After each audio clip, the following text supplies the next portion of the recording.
अस्सलाम वालेकुम। कैसे हैं आप लोग? खैरियत से हैं?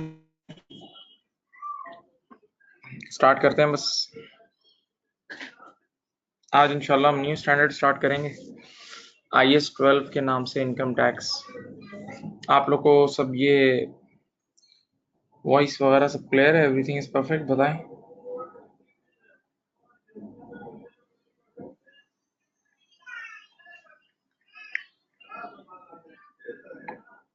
चलो।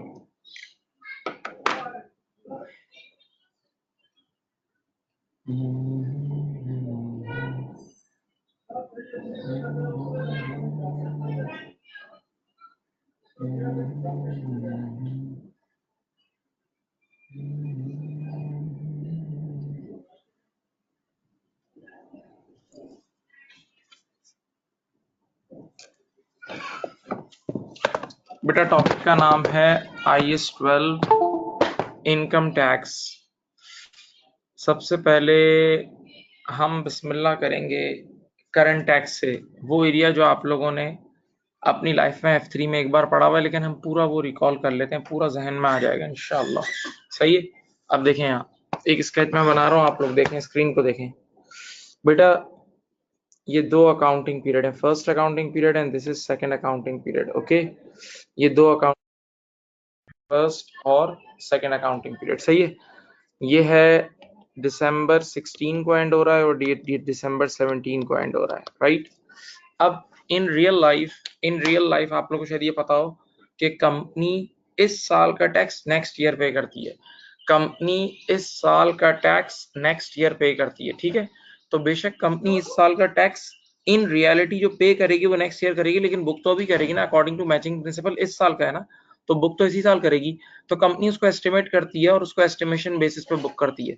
तो इस पहले साल कंपनी एंट्री बनाएगी, देखो, P N L debit letter से 50, और ये इस साल पे नहीं हुआ, अगले साल पे होगा ना, तो ईयर एंड पर ये टैक्स पेएबल के नाम से लायबिलिटी आ जाएगी। तो एंट्री बन जाएगी पीएनएल डेबिट और टैक्स पेएबल क्रेडिट। मैं अपनी बात रिपीट कर रहा हूँ, कंपनीज इन रियलिटी इस साल का टैक्स यानी दिसंबर 16 वाले ईयर का टैक्स पे करेगी नेक्स्ट ईयर, ठीक है। तो बेशक फिजिकली पे नेक्स्ट ईयर होता है, लेकिन बुक तो अभी करेंगे ना, क्योंकि है तो इसी साल का ना। तो हम एस्टिमेट करते हैं, कंपनी एस्टिमेट करती है और उसको बुक कर लेती है। तो उसकी एंट्री बनती है टैक्स एक्सपेंस डेबिट या profit and loss account debit और tax payable credit. Sir tax payable credit क्यों होता है? क्योंकि ऑब्वियस सी बात है, अभी तक ईयर एंड तक पे नहीं हुआ। सही है। तो अब जब ईयर एंड आएगा तो ईयर एंड पर आप इसकी लायबिलिटी बुक कर लोगे। जब ईयर एंड आएगा तो ईयर एंड पर आप इसकी, यहाँ देखो आपका, यहाँ आपके पास लायबिलिटी आ रही होगी 50। अब जरा सुने, प्रैक्टिकली जब हम इसको नेक्स्ट ईयर पे करने जाते हैं, आपने सोचा था 50, अगर हम पे करने जाते हैं ना, तो कभी कभार ऐसा होता है कि हमने जो सोचा था उसमें कुछ ऊंच नीच रह जाती है, कभी कभार टैक्स के लॉस चेंज हो जाते हैं, कभी कभार इनकम टैक्स कमिश्नर चेंज हो जाता है, वो हमसे थोड़ा ऊपर नीचे मांग लेता है। तो आपने सोचा था 50 और आपको पे करना पड़ा 60, केस नंबर 1। आपने सोचा था 50 और रियलिटी में पे कितना करना पड़ा? 60। इस केस का नाम है अंडर प्रोविजन। अंडर प्रोविजन यानी आपने कम प्रोविजन बनाया था, आपने कम एस्टिमेशन किया था, रियलिटी में पे ज्यादा हुआ। तो अब देखो एंट्री क्या बनेगी, नेक्स्ट ईयर की एंट्री बना रहा हूँ। आपने सोचा था 50 लेकिन पे हुआ 60, तो आप अपने वॉलेट से जाके 60 रुपीज निकाल के उनको देंगे, तो आपके जेब से ये देखें क्रेडिट हो जाएगा 60 से, कैश क्रेडिट हो जाएगा 60 से। सही। अब बताओ जरा, यहाँ देखो, जैसे ही आपने पेमेंट किया आपकी ये लायबिलिटी खत्म हो जाएगी, जैसे ही पेमेंट करोगे लायबिलिटी खत्म हो जाएगी, तो आपकी ये टैक्स पेएबल की लायबिलिटी डेबिट हो जाएगी। कितने से? 50 से। और बाकी जो फर्क है ना, वो पीएनएल में चार्ज कर देना 10 रुपए का। इसको कहते हैं अंडर प्रोविजन। Under provision. और कॉमन सेंस की बात भी है, क्योंकि लास्ट ईयर आपने कम एक्सपेंस बुक किया था जबकि रियलिटी में पे ज्यादा हुआ। लास्ट ईयर आपने कम एक्सपेंस बुक किया था जबकि रियलिटी में पे ज्यादा हुआ, तो अब ये अंडर प्रोविजन आ जाएगा, अंडर प्रोविजन आ जाएगा। सही है। तो केस नंबर 1, आपने सोचा था 50 रुपए लेकिन रियलिटी में पे कितना हुआ? 60। So you will get under provision of 10 in the second accounting period and under provision is your expense. Under provision is your expense. अब अगला डायलॉग सुनो, आंखें खोलो, सुनना। जिस तरह दिसंबर 16 का टैक्स हम रियलिटी में पे कर रहे हैं 17 में, दिसंबर 16 का टैक्स हम पे कब कब कर रहे हैं 17 में, लेकिन हमने बुक तो दिसंबर 16 में ही किया था ना, वो प्रोविजन जो बनाया था। इसी तरह आप सुनो, दिसंबर 17 यानी नेक्स्ट ईयर का टैक्स उसके अगले साल पे करेंगे। दिसंबर 17 का टैक्स हम दिसंबर 18 में पे करेंगे, लेकिन बुक तो अभी करेंगे ना। तो हमने दिसंबर 17 के लिए एक टैक्स एस्टिमेट किया, वो आया 80। दिसंबर 17 के लिए हमने टैक्स एस्टिमेट किया, आया 80। तो हम एंट्री बनाएंगे पीएनएल डेबिट 80 और tax payable credit 80, PNL debit 80, PNL debit 80 और tax payable credit 80, PNL debit 80 और टैक्स पेबल क्रेडिट 80। हाँ ऐसे ही है। अब बताओ बेटा ये वाला टैक्स कब पे होगा, नेक्स्ट ईयर पे होगा। तो ईयर एंड पर ये लायबिलिटी की फॉर्म में आ जाएगा, ईयर एंड पर ये 80 की लायबिलिटी आ जाएगी, ईयर एंड पर ये 80 की लायबिलिटी आ जाएगी। अब यहाँ होश में रह के सुने, अब जो दिसंबर 17 वाला साल है उस पूरे साल को देखें, उसमें दो एंट्रीज बनी हुई है। दिसंबर 17 वाले साल में दो एंट्रीज बनी है, उसको देखें। उसमें एक बार पीएनएल डेबिट हो रहा है 80 से और एक बार हो रहा है 10 से। तो अगर मैं इनकम स्टेटमेंट का एक्सपेंस निकालूं तो वो टोटल होगा 80 प्लस 10 90। सही है। दिसंबर 17 का अगर मुझे एक्सपेंस निकालना है टोटल, तो एक तो करंट ईयर टैक्स का प्रोविजन है 80 का और एक आपके पास अंडर प्रोविजन है। तो पीएनएल दो बार डेबिट हो रहा है ना बेटा, 80 से और 10 से, तो टोटल एक्सपेंस आ जाएगा 90 का। ठीक है, ओके। लेकिन ईयर एंड पर जब मैं एसओएफपी बनाऊंगा, ईयर एंड की एसओएफपी में मेरी लायबिलिटी कितनी जाएगी 80 की, ईयर एंड की एसओएफपी में मेरी लायबिलिटी कितनी जाएगी 80 की जाएगी। ओके सही। अब बेटा इसी चीज को जो मैंने ये दो एंट्रीज बनाई ना, इसको लोग बॉक्स की फॉर्म में भी लिखते हैं। देखें ये लिखते हैं, ये देखें, ये पीएनएल का एक बॉक्स बन जाता है। सामने देखते रहे, पीएनएल का एक बॉक्स बन जाता है। बताओ 80 जो था इसको बोलेंगे करंट टैक्स प्रोविजन या करंट टैक्स पेएबल। कितना है ये 80, और साथ साथ ये 10 रुपए का अंडर प्रोविजन था, ये भी ऐड हो जाएगा, ये भी एक्सपेंस है। Add under provision 10। सही है।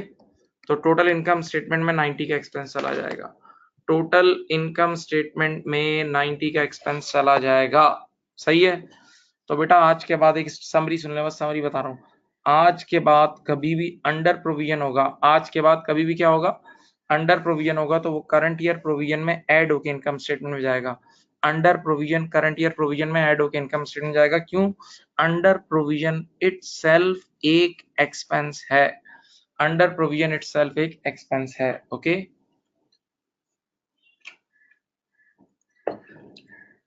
देख लो बेटा, एक नजर देख लो, ये आप सबने F3 में पढ़ा हुआ है।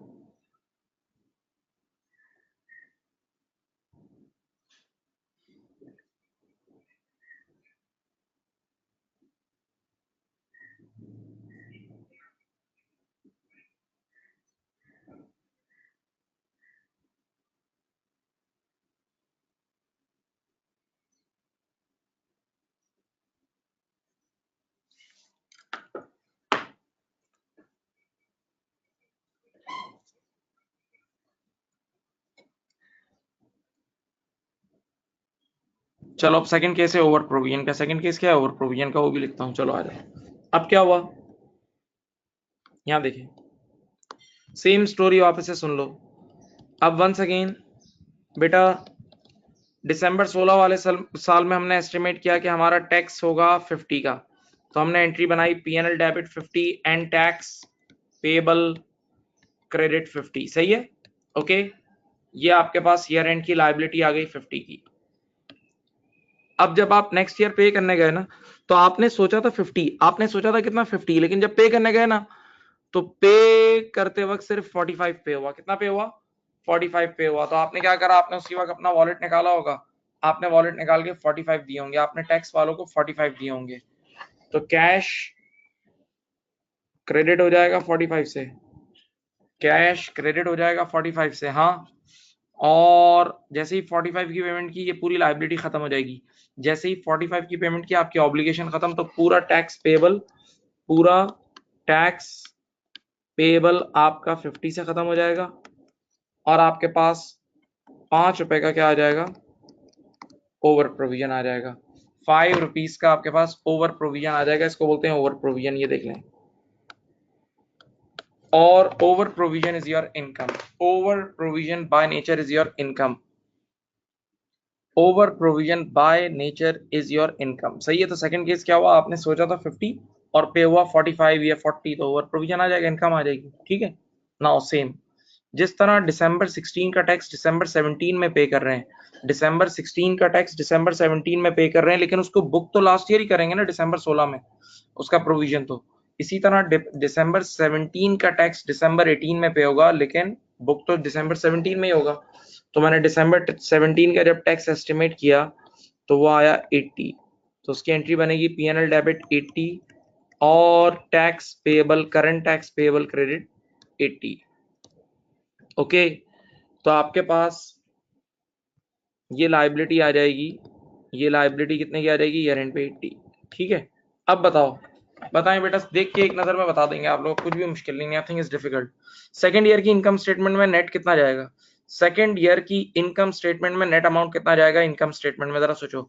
एक बार पीएनएल डेबिट हो रहा है 80 से, एक बार पीएनएल डेबिट हो रहा है और एक बार पीएनएल क्रेडिट हो रहा है 5 रुपए से। एक बार पीएनएल डेबिट हो रहा है 80 से और एक बार पीएनएल क्रेडिट हो रहा है 5 रुपए से, तो 80 माइनस 5 कितना हो गया, 75। कितना हो गया, 75। सही। अगर हम इसको एक बॉक्स बना लें, क्योंकि बच्चे कुछ बॉक्स बना के भी करते हैं, ये देखें, तो ये कैसे हो जाएगा, देखो, अगर मैं पीएनएल का एक बॉक्स बना लूं तो करंट टैक्स प्रोविजन है मेरा 80, और बेटा अब इसमें से लेस कर देना ओवर प्रोविजन, क्योंकि इनकम है ना इस बार, over provision is your income 5 रुपए की, तो आपके पास 75 का एक्सपेंस आ जाएगा। ठीक है, ओके। तो बेटा अब जरा फाइनल समरी सुन लें, फाइनल समरी सुन लो। आज के बाद अगर आपके पास अंडर प्रोविजन गिवन होगा तो अंडर प्रोविजन हमेशा करंट टैक्स प्रोविजन में ऐड होकर इनकम स्टेटमेंट में जाएगा। आज के बाद अगर क्वेश्चन में आपके पास अंडर प्रोविजन गिवन होगा तो अंडर प्रोविजन हमेशा करंट टैक्स प्रोविजन में ऐड होकर इनकम स्टेटमेंट में जाएगा, जबकि over provision current tax provision से लेस होकर इनकम स्टेटमेंट में जाएगा। Under provision current tax provision में ऐड होकर इनकम स्टेटमेंट में जाएगा और over provision current tax provision से लेस होकर इनकम स्टेटमेंट में जाएगा। लेकिन दोनों केसेस में जो ईयर एंड पे लायबिलिटी बुक होगी, दोनों केसेस में जो ईयर एंड पे लायबिलिटी बुक होगी वो करंट टैक्स प्रोविजन की बुक होगी। सही है, लायबिलिटी के अंदर अंडर ओवर नहीं होगा, प्लीज ख्याल रखना। दोनों केसेस में देखो, जो मैंने लायबिलिटी बुक की है वो 80 की बुक की है, दोनों केसेस में जो ईयर एंड की लायबिलिटी बुक होगी वो 80 की बुक होगी, यानी वो करंट टैक्स प्रोविजन की बुक होगी। सही है, ओके, सही। अच्छा, एक और वोकैबुलरी भी सीख लें। जिस चीज को मैं करंट टैक्स प्रोविजन लिख रहा हूँ ना, इसको बुक में ये भी लिखा होता है एस्टिमेटेड करंट टैक्स, यूं भी लिखा हुआ आता है एस्टिमेटेड करंट टैक्स लायबिलिटी या एस्टिमेटेड करंट टैक्स, तो उसका मतलब करंट टैक्स प्रोविजन ही है, उसका मतलब करंट टैक्स प्रोविजन ही है। ओके, सही।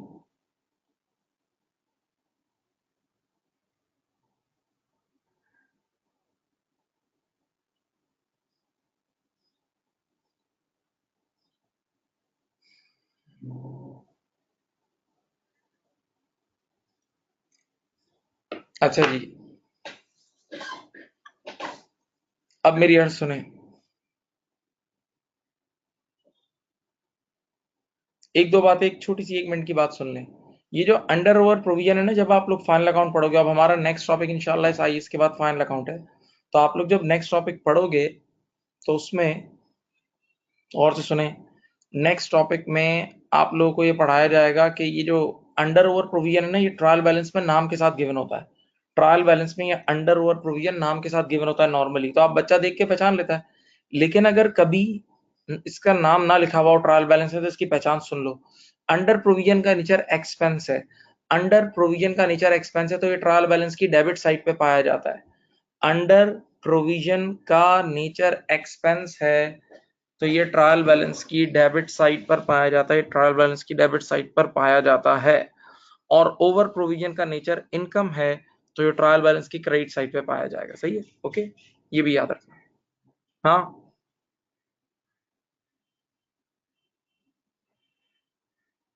चलो यहाँ तक समझ में आ गया, तो एक बेसिक रिवीजन था F3 का, F3 वाला एरिया था, यहाँ तक समझ गए तो एक मैसेज करो।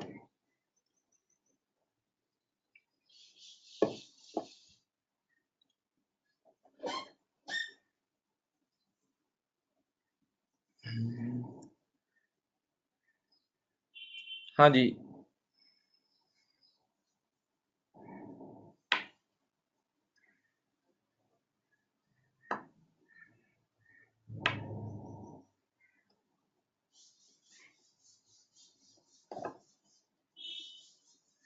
चलो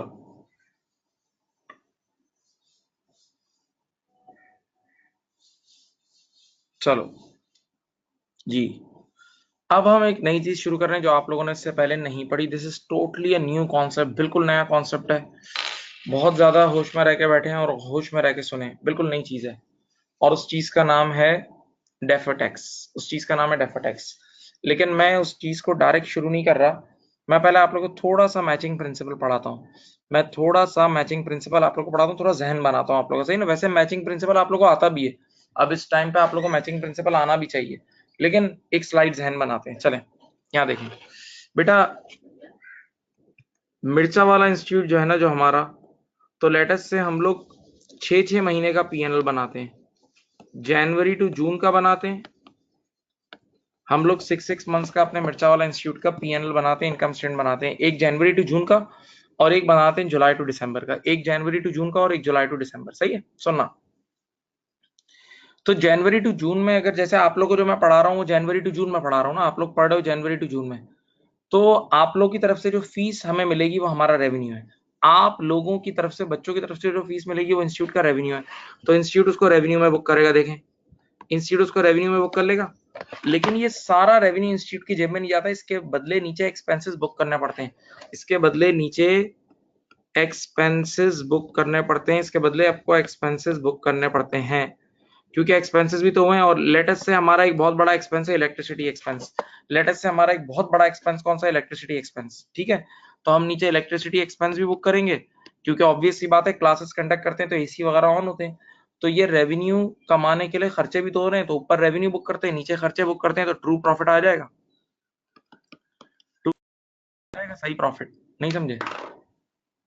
आप लोग को पढ़ाते हैं तो आप लोगों से जो अर्न करते हैं जनवरी टू जून में जो भी कमाया वो ऊपर रेवेन्यू में बुक करेंगे, और इसके बदले हमारे खर्चे भी तो हुए हैं। सारा पैसा थोड़ी जेब में जाता है। तो उसमें हमारी टीचर की कॉस्ट, हमारे एडमिन की कॉस्ट, हमारे रेंट्स के बिल, हमारे इलेक्ट्रिसिटी, हमारे टेलीफोन, ये खर्चे नीचे मैच कर देंगे, तो हमारे पास प्रॉफिट आ जाएगा। ऐसा ही है। तो मैंने खर्चों में से एक खर्चा लिखा है जिसका नाम है इलेक्ट्रिसिटी एक्सपेंस। खर्चों में से बस प्यारे बच्चों एक खर्चा लिखा है जिसका नाम क्या है? Electricity expense. अब एग्जांपल सुने आप बेटा, इस 6 महीने में जनवरी टू जून में हमने जो रेवेन्यू कमाया वो तो ऊपर लिखा, और उस रेवेन्यू कमाने के लिए जो इलेक्ट्रिसिटी का बिल आया वो हमने नीचे लिखा। लेकिन जब हम इलेक्ट्रिसिटी का बिल के इलेक्ट्रिक को पे करने गए, इस 6 महीने का इलेक्ट्रिसिटी का बिल के इलेक्ट्रिक को पे करने गए, तो के इलेक्ट्रिक ने कहा कि हमें अभी नहीं, नेक्स्ट 6 मंथ में पे कर देना।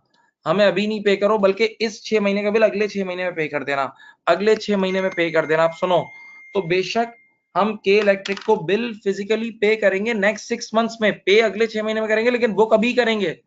बेटा, इस 6 महीने का बिल बेशक के इलेक्ट्रिक कह रही है अगले 6 महीने में पे कर दो, तो हम पे बाद में करेंगे, लेकिन बुक अभी ही करेंगे, बुक अभी ही करेंगे इस इलेक्ट्रिसिटी एक्सपेंस को, because expenses are recorded when they are incurred.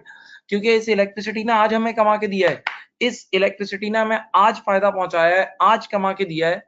तो जब हमें ये इलेक्ट्रिसिटी फायदा पहुंचाती है, और जब इस इलेक्ट्रिसिटी से कमाते हैं, जब इस इलेक्ट्रिसिटी से कमाते हैं, यानी ऊपर कमाई बुक करते हैं और नीचे एक्सपेंस बुक करते हैं, ताकि इनकम और एक्सपेंसेस मैच हो जाए। तो मालूम हुआ हम अपने एक्सपेंसेस को कैश बेसिस पे बुक नहीं करते। बेशक पेमेंट पहले हो रही हो या बाद में हो रही है, हम जब एक्सपेंस को यूज करते हैं तब बुक करते हैं, या उस आवाज सुनो बड़ा, ये सही डालोगे, उस एक्सपेंस से रिलेटेड इनकम को जब बुक करते हैं तभी उस एक्सपेंस को बुक करते हैं। उस एक्सपेंस से रिलेटेड इनकम को जब बुक करते हैं तभी हम उस एक्सपेंस को बुक करते हैं। उस एक्सपेंस से रिलेटेड इनकम जब बुक होती है तभी वो एक्सपेंस बुक होता है। ओके, सही, डन है। तो बेटा ये मैचिंग प्रिंसिपल याद रखना, हम एक्सपेंसेस को कैश बेसिस पे बुक नहीं करते, हम उसको मैचिंग बेसिस पे बुक करते हैं, याद रहे। चलो, अब मैं IAS 12 का असल IAS 12 चला शुरू कर रहा हूँ, जो F7 है, जो असल में F7 में नया आप लोग पढ़ोगे, ठीक है। फर्स्ट एग्जांपल डिस्कस कर रहा हूँ, मजेदार है, पूरी कहानी को करके सुनाऊंगा। तवज्जो जरा बढ़ा दीजिएगा प्लीज, नई चीज पढ़ रहे हैं ना, बिल्कुल नई चीज पढ़ रहे हैं आप लोग, थोड़ी सी अपनी अटेंशन बढ़ाइएगा। चलो, ये देखें, यहाँ देखें बेटा, ये आपको रेड पेन से नजर आ रहा होगा। समझ लो हम लोग हैं ए कंपनी। हम लोग कौन है बेटा? ए कंपनी। और हमने बी कंपनी के कुछ शेयर्स लिए हुए हैं। हम लोग ए कंपनी और हमने बी कंपनी के लेटेस्ट से, सुनो, हम लोग ए कंपनी और हमने बी कंपनी के 5% शेयर्स लिए हुए, हमने बी कंपनी के 5% शेयर लिए हुए, सही है। अल्लाह की शान, बी कंपनी ने इस साल ईयर एंड होने से पहले डिविडेंड डिक्लेयर किए। बी कंपनी ने ईयर एंड होने से पहले ऑर्डिनरी डिविडेंड डिक्लेयर किए। तो आप लोगों ने डायलॉग सुना होगा, once dividend is declared in the AGM it becomes the current liability of the company. Once dividend is declared in the AGM, it becomes the current liability of the company. तो हम entry उसी वक्त बनाएंगे, retain earning debit और dividend payable credit, retain earning debit और dividend payable, retained earning debit और dividend payable credit. जो company भी डिविडेंड देती है, डिक्लेयर करती है, वो ये एंट्री बनाती है, retain earning debit, dividend payable credit. अब बी कंपनी जिसने डिविडेंड दी है उसने तो ये एंट्री बनाई।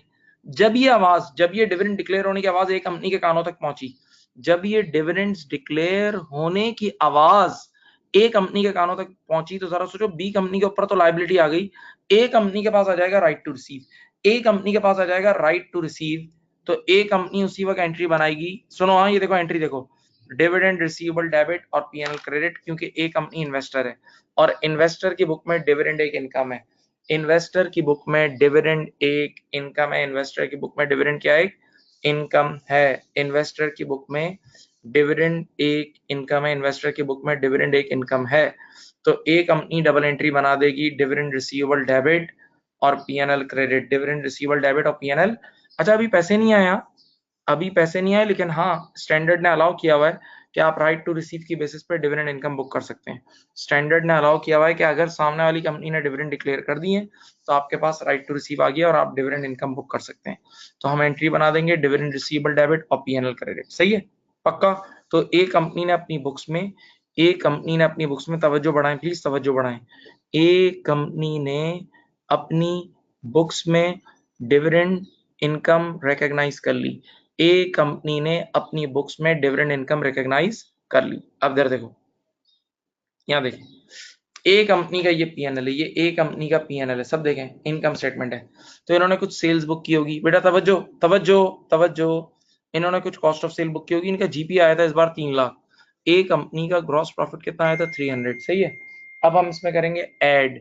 बताओ, अभी हमने डिविडेंड इनकम कितने की बुक की है? 1 लाख की। अभी हमने डिविडेंड इनकम बुक की है 1 लाख की, तो 3 लाख में 1 लाख ऐड करा तो कितना आया? 4 लाख आ गया। 3 लाख में 1 लाख ऐड करा तो 4 लाख आ गया। इस 4 लाख को बोलते हैं, 400,000 को बोलते हैं अकाउंटिंग प्रॉफिट। क्या बोलते हैं?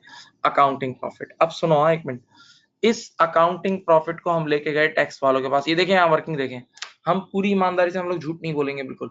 हम इस अकाउंटिंग प्रॉफिट को टैक्स वालों के पास लेके गए। अज्यूम करते हैं मुल्क में टैक्स रेट है 30%। अकाउंटिंग प्रॉफिट 4 लाख का हम टैक्स वालों के पास लेके गए और मुल्क में टैक्स रेट था 30%। तो हमने कहा ये लीजिए, 4 लाख पे 30%। हमने कहा ये लीजिए 4 लाख पे 30% का टैक्स। तो टैक्स वाले ने कहा, एक मिनट यार, एक मिनट, क्या जल्दी है, आराम तो करो। मैंने कहा क्या हुआ?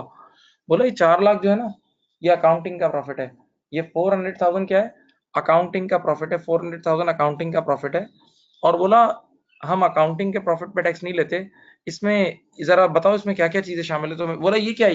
ये क्या है? मैंने कहा डिविडेंड इनकम है। बोला, ये क्या है आपने जो ऐड करके लाए हो? इस 4 लाख में 1 लाख रुपए की डिविडेंड इनकम ऐड हुई है ना। उसने बोला, ये क्या है? मैंने कहा ये देख लो, ये रही एंट्री। तो उसने मुझसे, टैक्स वाले ने पूछा, क्या ये डिविडेंड इनकम आप लोगों ने रिसीव कर ली है कैश की फॉर्म में? मैंने कहा नहीं, रिसीव तो अगले साल करेंगे। मैंने कहा नहीं, रिसीव तो अगले साल करेंगे। तो उन्होंने मुझे बैठ के प्यार से समझाया, टैक्स वालों ने, कि बोला, हमारी दुनिया का उसूल है, dividend income is taxed on receipt basis. बोला, हमारी दुनिया का उसूल है, dividend income is taxed on receipt basis, यानी कैश बेसिस। तो बोला, हमें अभी टैक्स नहीं चाहिए, जाओ भाई, हमें नहीं चाहिए अभी टैक्स। जब आप अगले साल डिविडेंड रिसीव करोगे तब हम टैक्स लेंगे, अभी नहीं चाहिए, हटाओ हटाओ। बोला, अभी हमें टैक्स नहीं चाहिए, dividend income is taxed on cash basis. बोला, जब पैसे आएंगे तब हम आपसे टैक्स लेंगे, अभी नहीं चाहिए। तो बताओ, मैं क्या करके लेके गया था? ऐड करके लेके गया था ना। मैं ऐड करके लेके गया था, टैक्स वालों ने कहा अभी टैक्स नहीं चाहिए, तो मैं उसी वक्त लेस करूंगा। तो मैंने यहां से लेस कर दिए, ये देखो, मैंने उसी वक्त लेस करे डिविडेंड्स। मैंने डिविडेंड इनकम उसी वक्त लेस कर दी उसके सामने, 1 लाख। तो बताओ कितना आया? 3 लाख आया। इस 3 लाख को बोलते हैं टैक्सेबल प्रॉफिट। क्या बोलते हैं? इस 3 लाख को कहते हैं टैक्सेबल प्रॉफिट। इस 3 लाख को बोलते हैं टैक्सेबल प्रॉफिट्स। आवाज सुनो, टैक्सेबल प्रॉफिट का मतलब वो प्रॉफिट जो टैक्स वालों की नजर में सही है। टैक्सेबल प्रॉफिट का मतलब टैक्सेबल प्रॉफिट का मतलब वो प्रॉफिट जो टैक्स वालों की नजर में सही है, या वो प्रॉफिट जिस पे टैक्स वाले भी टैक्स लेंगे। या मैं शॉर्टकट में समझा दूं, जो बच्चे F6 पढ़े हुए हैं, जिन्होंने F6 पढ़ा हुआ है उनके लिए बोल रहा हूँ, टैक्सेबल प्रॉफिट का मतलब F6 में भी तो आप निकालते थे, जिस पर अब टैक्स चार्ज होगा, जिस पर अब टैक्स लेंगे वो। तो लेटेस्ट से मुल्क में टैक्स रेट है 30%, तो टैक्स वालों ने हमसे 3 लाख पे 30% का टैक्स ले लिया। 3 लाख पे 30% कितना लिया? 90,000। 3 लाख पे 30% लिया, 90,000। This is called current tax. This is called current tax. सही है, ये आ गया 90,000 का करंट टैक्स। अभी हम ये सोच रहे हैं कि हम एक ऐसी दुनिया में खड़े हैं, अभी हम एक ऐसी दुनिया में खड़े हैं जिस दुनिया में सिर्फ करंट टैक्स है। आप बस यूं सोचें, अभी हम एक ऐसी दुनिया में खड़े हैं कि जिस दुनिया में सिर्फ और सिर्फ करंट टैक्स है, जिस दुनिया में सिर्फ और सिर्फ करंट टैक्स है। सुनना, डेफर टैक्स में नहीं लाया अभी, डेफर टैक्स तो अभी आएगा बड़े स्टाइल से। चलो, मैंने इस करंट टैक्स की एंट्री क्या बनाई, यहाँ देखें, मैंने एंट्री बनाई इसकी, करंट टैक्स की मैंने एंट्री बनाई, P&L डेबिट 90,000, देखते रहो, और कैश क्रेडिट 90। बच्चे ने कहा ये क्या हरकत की आपने? सुनो, मैंने एंट्री बनाई P&L डेबिट 90 और कैश क्रेडिट 90। वैसे इन रियलिटी, सामने देखो, इन रियलिटी हम सबको पता है, हमने अभी पढ़ा है, कंपनी इस साल का करंट टैक्स भी अगले साल पे करती है। इन रियलिटी कंपनी इस साल का करंट टैक्स भी अगले साल पे करती है, असलियत तो यही है। लेकिन मैंने अपनी बात को आसान बनाने के लिए, हमारी आपस की डील को आसान करने के लिए, मैं इजी कर रहा हूँ, तो मैं कह रहा हूँ करंट टैक्स हम उसी वक्त जेब में हाथ डाल के पे कर देंगे। हम जेब में हाथ डालेंगे और ये लो, करंट टैक्स उसी वक्त पे हो जाएगा। सही है, लेकिन मैं अपनी बात को आसान करने के लिए कह रहा हूँ कि करंट टैक्स अभी पे कर देते हैं, लेकिन रियलिटी में ऐसा नहीं होता।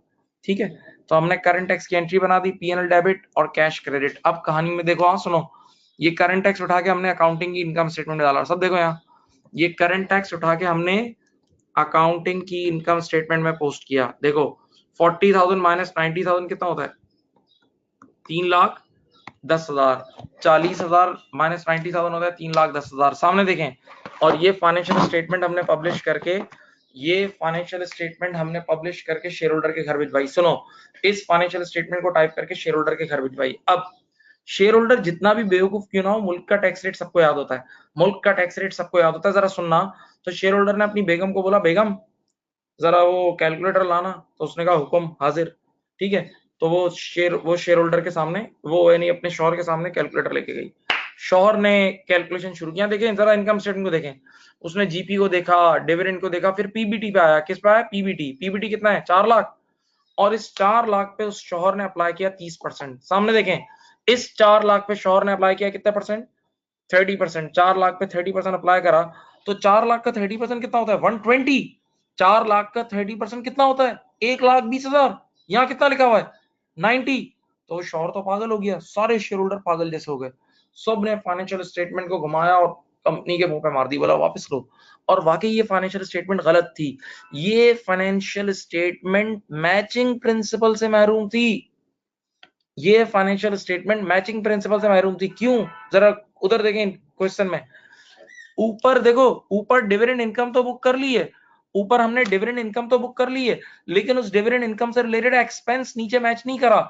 ऊपर डिविडेंड इनकम तो बुक कर ली है, इनकम स्टेटमेंट में डिविडेंड इनकम तो बुक कर ली है, लेकिन उस इनकम से रिलेटेड एक्सपेंस नीचे मैच नहीं किया है। अब जब फाइनेंशियल स्टेटमेंट वापस आई ना, तो हम तो घबरा गए, हम लोग अकाउंटेंट लोग घबरा गए। तो हम भागे भागे टैक्स डिपार्टमेंट के पास गए। अब स्टोरी सुने, पूरी स्टोरी। यहाँ हम भागे भागे टैक्स वालों के पास गए। हमने कहा भाई, भाई हमें तो मैचिंग प्रिंसिपल के हिसाब से टैक्स पे करना है। तो हमने क्या बोला बताऊं? देखो मेरी स्क्रीन को देखो, हमने कहा हम तो इसी 4 लाख पे टैक्स देंगे 30%, इसी 4 लाख पे 30%, 1,20,000 देंगे। इसी 4 लाख का 30% कितना देंगे? 1,20,000। जबकि उसने तो सिर्फ 90,000 लिया था। तो हमने कहा भाई हम ये 30,000 देखो, 90 और 120 में, 90 और 120 में 30,000 का फर्क है। 90 और 120 में कितना फर्क है? 30,000 का फर्क है। तो मैंने कहा ये लो 30,000 रुपए और। उसने कहा नहीं चाहिए भाई। मैंने कहा ये लो 30,000। उसने कहा नहीं। फिर मैंने दिए, नहीं उसने मना किया। तो मैं तो उसी वक्त पैसे लेके गया था ना। तो मैं तो देखो एंट्री ये बनाने का था, देखो इधर देखो, मैं एंट्री ये बनाने का था। सामने देखें, P&L डेबिट 30,000 और कैश क्रेडिट 30,000। मैं तो कैश लेके गया था। मैंने कहा ये लो भाई, ये पैसे लो। उसने कहा नहीं चाहिए। जब बहुत जिद हुई ना, तो उसने कहा आपको समझ नहीं आ रही बात कि हम इस डिविडेंड इनकम पे अभी टैक्स नहीं लेंगे, हम इस डिविडेंड इनकम पे अगले साल टैक्स लेंगे। टैक्स वालों ने कहा जब आप डिविडेंड रिसीव करोगे, हम इस डिविडेंड इनकम पे अगले साल टैक्स लेंगे जब आप डिविडेंड इनकम रिसीव करोगे। तो मैंने कहा वादा कर रहे हैं अगले साल टैक्स लेंगे, उसने कहा हाँ। तो मैंने देखो वही एक एंट्री बनाया, आप देखो पीएनएल डेबिट 30,000 सब बच्चे देखो यहाँ, और हमने लिखा D T L defer tax liability credit 30,000, देखो ये एंट्री बनाई, ये एंट्री बनाई, पीएनएल डेबिट 30,000 और डेफर टैक्स लाइबिलिटी क्रेडिट 30,000। और देखो अब इन दोनों एंट्री को कंबाइन करो तो करंट टैक्स है 90 का और डेफर टैक्स 30 का है। 90 और 30 120 हो गया, 90 और 30 देख लो 120 हो गया। अब जाओ इनकम स्टेटमेंट पे, इनकम स्टेटमेंट में जाके इसकी मुरम्मत करो, इनकम स्टेटमेंट में एक 30,000 का डेफर टैक्स और बुक कर दो, इनकम स्टेटमेंट में एक 30,000 का डेफर टैक्स और बुक कर दो, तो देखो आपकी इनकम स्टेटमेंट बिल्कुल सही हो जाएगी। अब बताओ 4 लाख में से 120 लेस करोगे तो कितना आएगा, 280 आ जाएगा। तो अब आपकी इनकम स्टेटमेंट बिल्कुल proper according to matching principle बन जाएगी। अब आपकी इनकम स्टेटमेंट बिल्कुल proper according to matching principle बन जाएगी, अकॉर्डिंग टू मैचिंग प्रिंसिपल बन जाएगी। अब आपकी आपकी इनकम स्टेटमेंट मैचिंग प्रिंसिपल के थ्रू बिल्कुल सही होगी। और आप चेक कर लें, अब आपके पीबीटी 4 लाख है, आप 4 लाख पे 30% अप्लाई करोगे, आप 4 लाख पे 30% अप्लाई करोगे तो you will get 120,000 which is the tax, और वही इनकम स्टेटमेंट में रिपोर्ट हो रहा है, तो कोई मसला ही नहीं। ठीक है, राइट। मैं 30 सेकेंड 1 मिनट के लिए चुप हूं, आप देखो पूरा निजाम को देखो कि आपने जैसे ही डेफर टैक्स की एंट्री बनाई तो बिल्कुल प्रॉपर मैचिंग प्रिंसिपल मीट हुआ और सब सेटिस्फाई हो गए, और अब सही प्रॉफिट आएगा।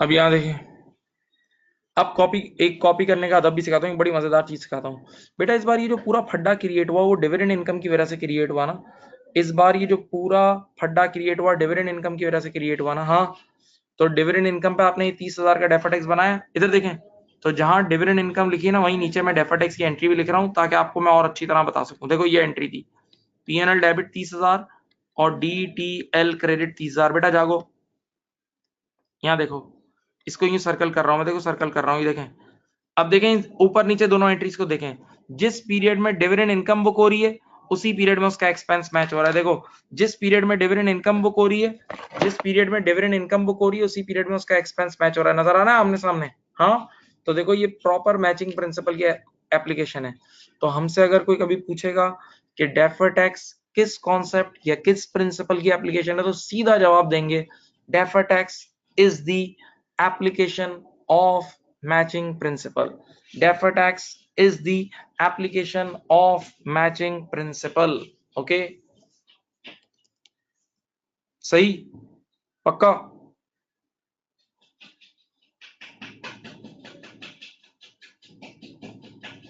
ये देखो ये फर्स्ट एग्जांपल थी, ये पहला एग्जांपल थी जिसमें हम डेफर टैक्स को लेकर आए आपके सामने कि डेफर टैक्स की क्या जरूरत है। और अगर नहीं बुक कर रहे थे तो देखो पूरे प्रॉफिट्स वगैरह सब गलत आ रहे थे। अगर बात समझ गए तो प्लीज एक मैसेज करें, तो फिर मैं एक और एग्जांपल दूंगा।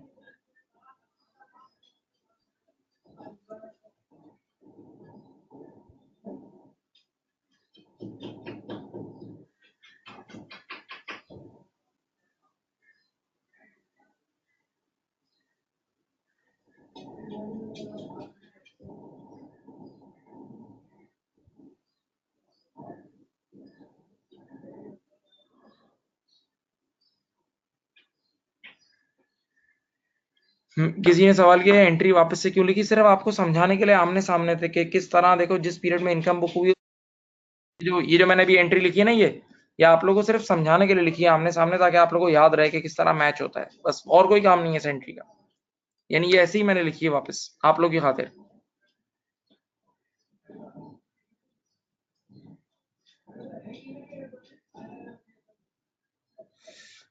मैं एक शॉर्ट सा रिकैप दे रहा हूं, देखें यहाँ आराम से सुने।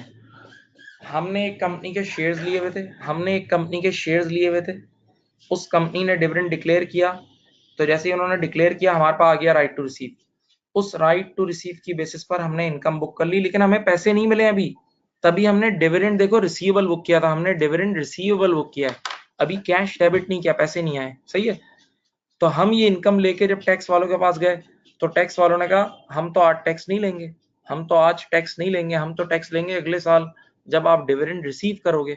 लेकिन बेटा हमने तो इनकम आज बुक की है ना, हमने इनकम आज बुक की है, तो जिस पीरियड में हम इनकम बुक करते हैं, डायलॉग सुनना, जिस पीरियड में हम इनकम बुक करते हैं उसी पीरियड में उससे रिलेटेड एक्सपेंस मैच करते हैं ना, बेशक पेमेंट कभी भी हो।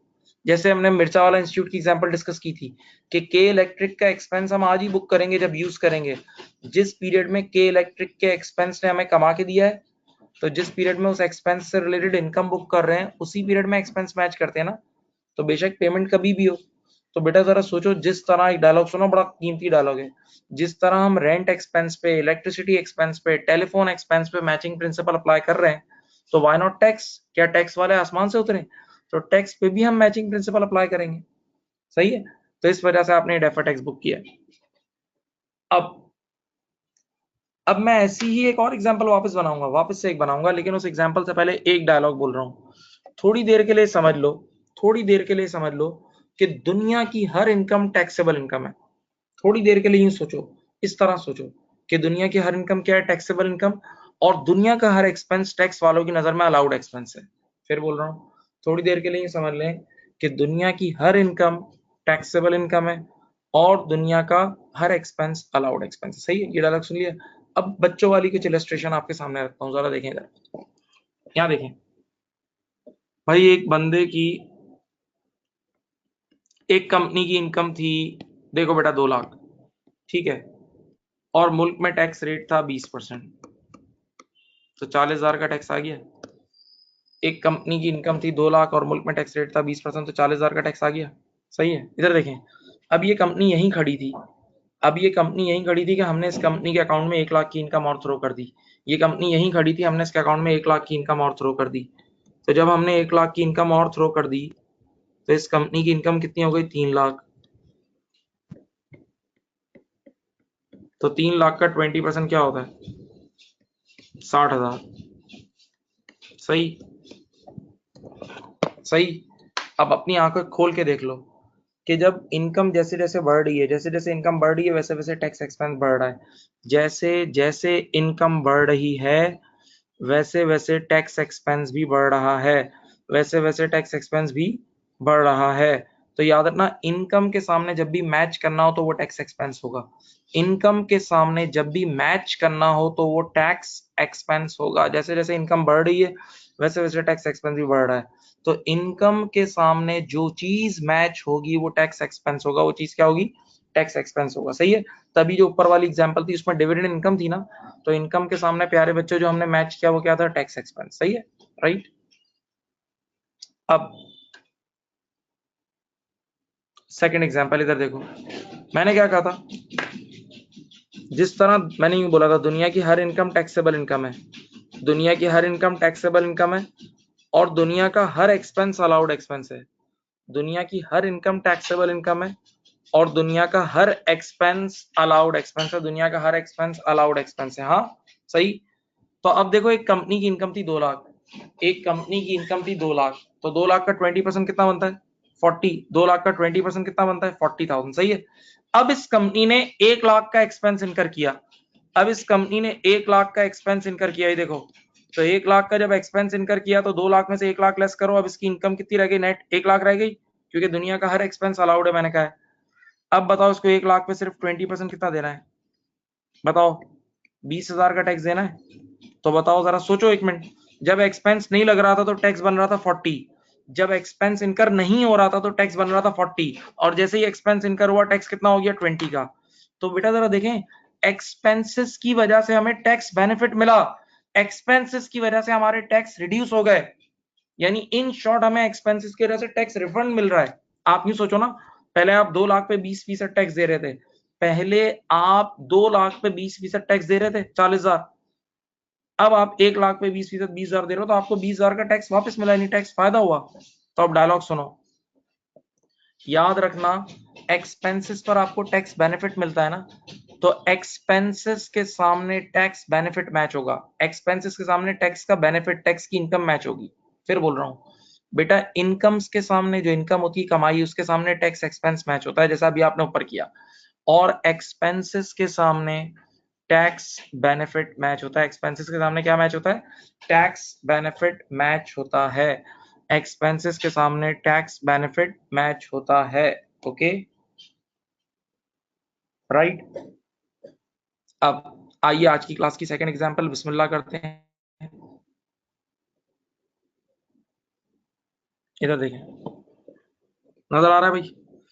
बेटा आप लोगों ने अपनी लाइफ में IS-37 का नाम सुना हुआ है, मैंने पढ़ाया है आप सबको। IS-37 की एग्जांपल देता हूँ।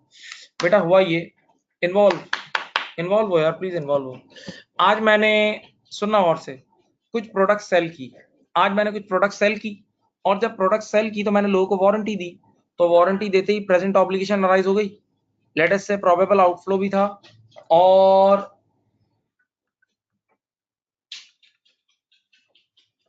रिलायबल एस्टिमेट भी हमने कर लिया। तो present obligation, probable outflow, reliable estimate, ये तीनों कंडीशन अगर मीट हो जाए, present obligation, probable outflow, reliable estimate, अगर ये तीनों कंडीशन मीट हो जाए तो हम वारंटी प्रोविजन का एक्सपेंस बुक कर लेते हैं। याद है IS-37 में? तो बेटा हमने ये एंट्री बना ली। देखो आंखें खोलो, रेड पेन से देखो बनी हुई है, P&L डेबिट और प्रोविजन फॉर वारंटीज क्रेडिट। तो हमने ये एंट्री बना ली, P&L डेबिट और provision for warranties credit, P&L debit और प्रोविजन फॉर वारंटीज क्रेडिट, सही है।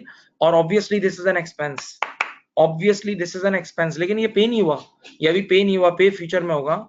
ये भी पे नहीं हुआ, ये पे फ्यूचर में होगा। ओके, अब जरा सुने, हमने अपनी अकाउंटिंग की इनकम स्टेटमेंट बनाई। ये देखें इनकम स्टेटमेंट, देखें इनकम स्टेटमेंट में आता है सेल्स, कॉस्ट ऑफ सेल। बेटा जागे जागे, प्लीज जाग जाएं बेटा, प्लीज जागे। Sales, cost of sale, GP. हाँ, इसमें वारंटी प्रोविजन लेस करेंगे 1 लाख का, एक्सपेंस लेस करेंगे, अभी एक्सपेंस बुक किया है तो लेस होगा। तो हमारा अकाउंटिंग का प्रॉफिट कितना है? 2 लाख। हमारा अकाउंटिंग का प्रॉफिट आया 2 लाख। अब वंस अगेन हम पूरी ईमानदारी से टैक्स वालों के पास अपना प्रॉफिट लेके गए। हम पूरी ईमानदारी से टैक्स वालों के पास अपना प्रॉफिट लेके गए 2 लाख का, सही है। अब बताओ, टैक्स वालों ने कहा एक मिनट, एक मिनट। मैंने कहा क्या हुआ? बोला जरा ये आपकी इनकम स्टेटमेंट देखा है। मैंने कहा ये देख लो। तो उन्होंने जब इनकम स्टेटमेंट देखी ना, तो उन्होंने कहा यार ये क्या लेस हुआ हुआ है, ये क्या लेस हुआ हुआ है? Warranty provision. मैंने कहा हाँ। तो बोला जरा इसकी एंट्री दिखाएंगे। मैंने कहा ये रही इसकी एंट्री, ये रही इसकी एंट्री, ये नजर आई, ये देखो एंट्री देखो। तो उन्होंने कहा आप गौर करें तो आपने ये एक्सपेंस अभी पे नहीं किया, आपने ये एक्सपेंस अभी पे नहीं किया। मैंने कहा मैंने पे तो नहीं किया। तो बोला यार एक मसला सुनो, हमारी दुनिया का उसूल है, यानी टैक्स की दुनिया का उसूल है कि हम इस एक्सपेंस को सिर्फ तभी अलाउ करेंगे, हम इस एक्सपेंस को सिर्फ तभी अलाउ करेंगे जब आप पे करोगे, यानी फ्यूचर में अलाउ करेंगे, अभी नहीं कर रहे। फ्यूचर में जब when you will pay this expense then we will give you tax relief, then we will allow this expense. जब आप पे करोगे देन वी विल अलाउ, अभी अलाउ नहीं कर रहे। तो अभी उसने बोला not allowed, right now it's not allowed, right now it's not allowed. तो अभी बताओ मैं क्या करके लेके गया हूं? लेस करके, मैं लेस करके लेके गया हूं। तो उसने बोला this is not allowed, this expense is not allowed, और मैं लेस करके लेके गया हूं तो वो ऐड करवाएंगे। तो मैंने ऐड करा। बेटा इधर देखें वारंटी प्रोविजन मैंने ऐड किया, यहां देखें कितना, 1 लाख, 3 लाख का टैक्सेबल प्रॉफिट आ गया, 3 लाख का टैक्सेबल प्रॉफिट आ गया। अब आराम आराम से सुनो प्यार से। टैक्सेबल प्रॉफिट वो प्रॉफिट होता है जो टैक्स वालों की नजर में सही होता है। टैक्सेबल प्रॉफिट वो प्रॉफिट होता है जो टैक्स वालों की नजर में सही होता है। यानी टैक्सेबल प्रॉफिट वो प्रॉफिट होता है जिस पर टैक्स वाले अभी टैक्स लेंगे। तो 3 लाख पे उन्हें, मुल्क में टैक्स रेट है लेट अस से 30%, मुल्क में टैक्स रेट है 30%, तो 3 लाख का 30% होता है 90,000, सही है।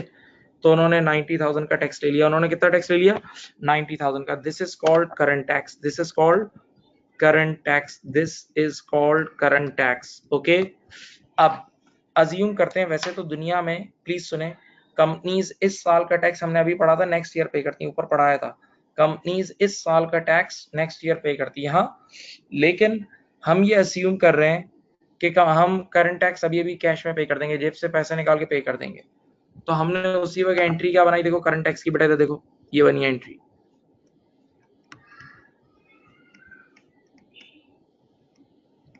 होश में रहना, पूरी स्टोरी वापस से, हाँ ये पूरी फिल्म वापस से सुना रहा हूँ।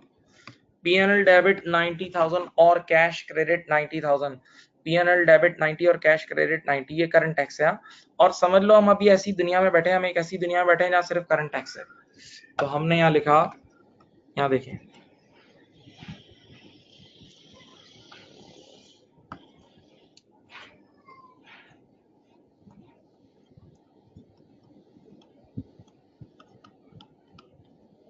90,000, 2 लाख माइनस 90,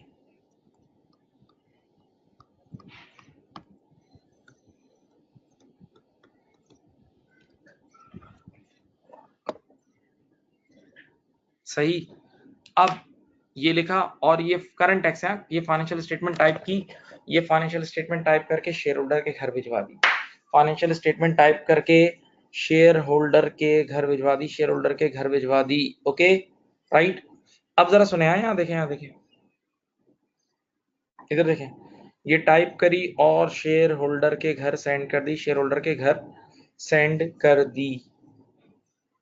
शेयर होल्डर ने फिर से अपनी बेगम को बोला, यार कैलकुलेटर लाओ, उसने कहा हुक्म, कैलकुलेटर हाजिर हुआ, उसने टॉप से शुरू किया, जीपी, वारंटी प्रोविजन, पीबीडी पे पहुंचा, पीबीडी कितना है, देखो देखो कितना है, 2 लाख, पीबीडी कितना है, 2 लाख। उसने फौरन से 2 लाख पे 30% लगाया, 2 लाख पे कितना लगाया, मुल्क में टैक्स रेट 30% है, तो जैसे ही उसने 2 लाख पे 30% लगाया ना, तो 2 लाख का 30% होता है 60,000, और यहाँ कितना लिखा है 90,000। एकदम वो सब पागल हो गए, फिर सारे शेयर होल्डर पागल हो गए, फाइनेंशियल स्टेटमेंट उठा के कंपनी के मुंह पे मार दी। अब जब ये फाइनेंशियल स्टेटमेंट वापस आई ना, अब जब ये फाइनेंशियल स्टेटमेंट वापस आई ना, तो सब परेशान कि यार ये क्या हुआ, और वाकई ये फाइनेंशियल स्टेटमेंट वंस अगेन गलत थी, ये financial statement once again matching principle से महरूम थी, ये financial statement once again matching principle से महरूम थी, क्योंकि जिस पीरियड में हमने वारंटी प्रोविजन का एक्सपेंस बुक किया था, आंखें खोलो और कान खोलो, जिस पीरियड में हमने वारंटी प्रोविजन का एक्सपेंस बुक किया था, उसका टैक्स बेनिफिट भी उसी पीरियड में मैच करना था, जो हमने नहीं किया। अब करते हैं, देखो सुनो, देखते रहो।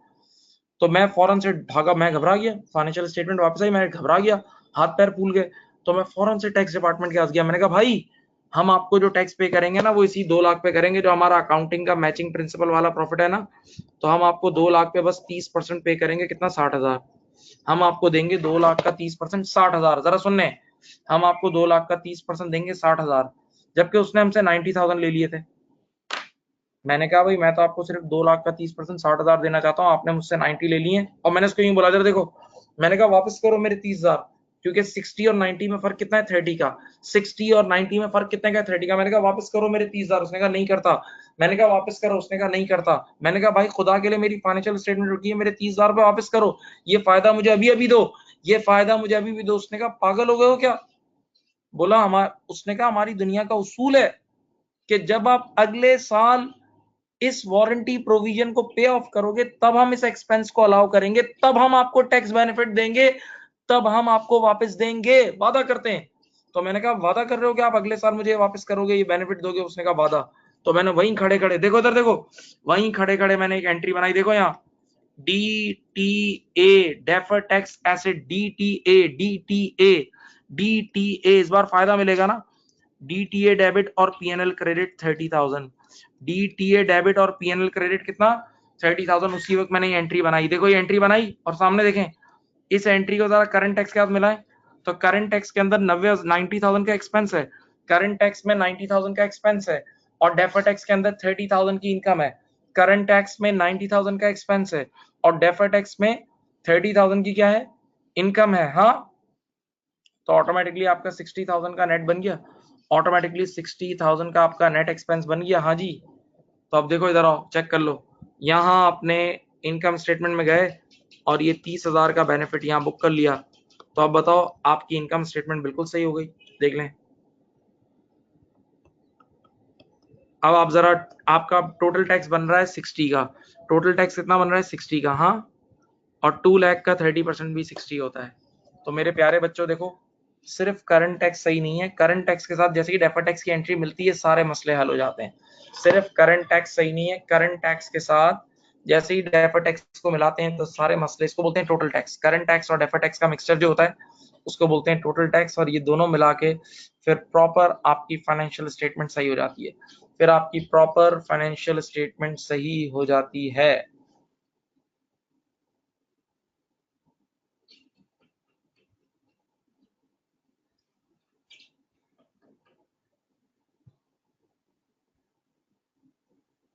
हाँ जी,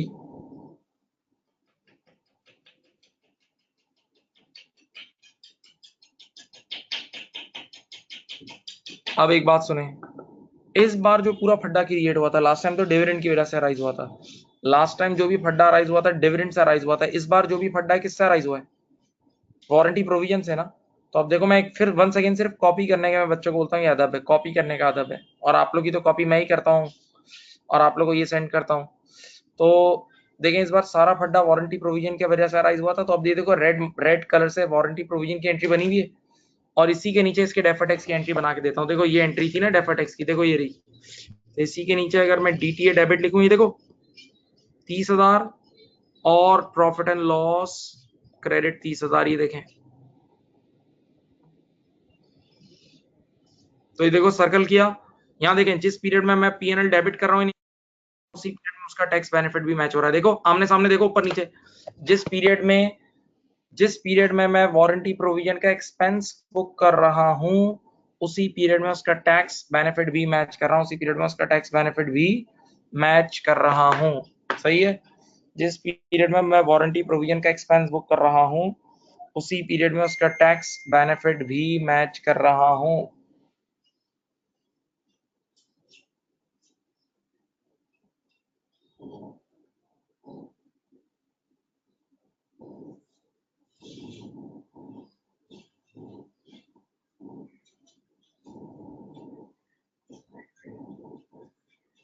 देख लें भाई, ये सेकंड एग्जांपल थी आपके सामने, ये सेकंड एग्जांपल थी आपके सामने, चेक कर लें सब बच्चे।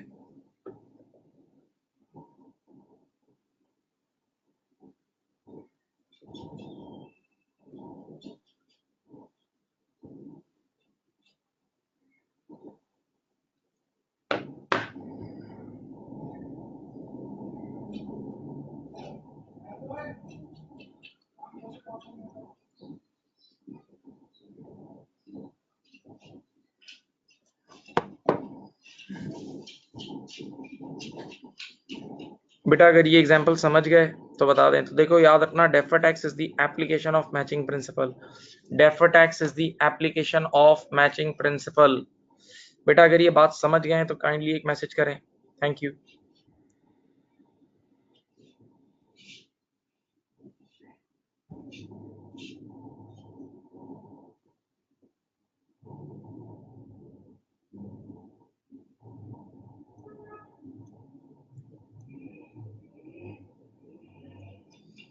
तो बेटा देखो, फर्स्ट वाली एग्जांपल इनकम की थी और सेकंड मैंने एक्सपेंस की एग्जांपल कराई। अब मैं जरा सुने, अब मैं एक हिस्टोरिकल डायलॉग बोल रहा हूँ, अब आप बिल्कुल होश में रहो और आपके माइंड में वो फिक्स होगा इंशाल्लाह। सुने, मैं कुछ बोल रहा हूँ यार, इतनी देर से जो अब आप मेहनत कर रहे हैं ना एग्जाम्पल 1 और एग्जाम्पल 2, सुनो, ये मेहनत हमें नहीं करनी पड़ती अगर दुनिया में डैश ना होता, डैश ना होता। सोचो, ये जो इतनी सारी मैंने अभी मेहनत की डेफर टैक्स की, ये जो अभी मैंने इतनी सारी डेफर टैक्स की मेहनत की, ये मुझे नहीं करनी पड़ती, ना आज की ये क्लास होती, ना ये आईएएस दुनिया में आता, अगर दुनिया में डैश ना होता। डैश डैश, वो डैश क्या है बताऊं? सुनो, अगर दुनिया में, अब सुन लो भाई, फर्क ना होता, फर्क को इंग्लिश में क्या बोलते हैं? डिफरेंस। बेटा अगर गौर करो, अकाउंटिंग की दुनिया और टैक्स की दुनिया में फर्क है ना, अकाउंटिंग की दुनिया और टैक्स की दुनिया में फर्क है, तभी तो इतनी मेहनत करनी पड़ रही है, पॉलिसीज में फर्क है। अकाउंटिंग की दुनिया में याद करो, हमने डिविडेंड इनकम बुक कर ली थी राइट टू रिसीव की बेसिस पे, अकाउंटिंग की दुनिया में हमने डिविडेंड इनकम बुक कर ली थी राइट टू रिसीव की बेसिस पे। लेकिन जब टैक्स वालों के पास गए थे तो उसने कहा था नहीं, उसने बोला था नहीं, हम अभी टैक्स नहीं, हम अगले साल लेंगे जब आप पैसे रिसीव करोगे। तो ये फर्क ही तो है, अकाउंटिंग की दुनिया में अलग बेसिस पे हम बुक करते हैं और टैक्स की दुनिया में अलग बेसिस पे वो चार्ज कर रहा है। तो अकाउंटिंग की दुनिया और टैक्स की दुनिया में फर्क है, फर्क फर्क फर्क, डिफरेंस डिफरेंस डिफरेंस। तभी तो ये सारी मेहनत करनी पड़ रही है, वरना तो ये आईएएस ही नहीं होता और आज की क्लास भी नहीं होती। सोचो,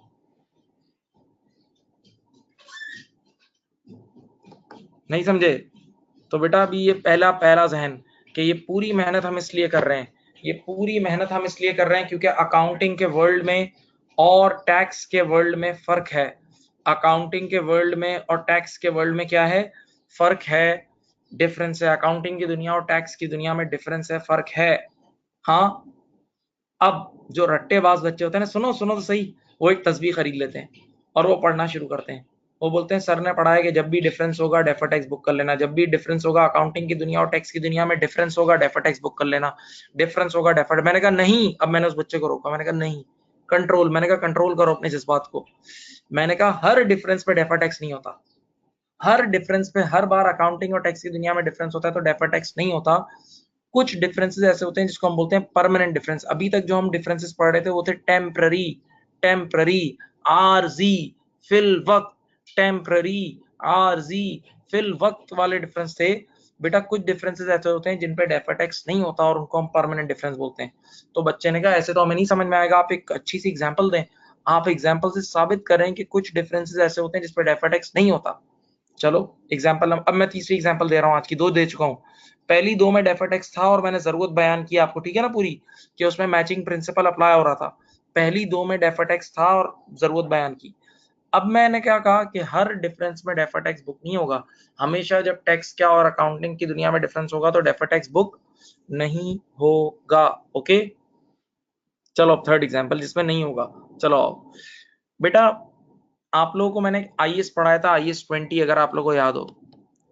आप लोगों को मैंने एक आईएएस पढ़ाया था, IAS 20 government grant, IAS 20 government grant पढ़ाया था ना।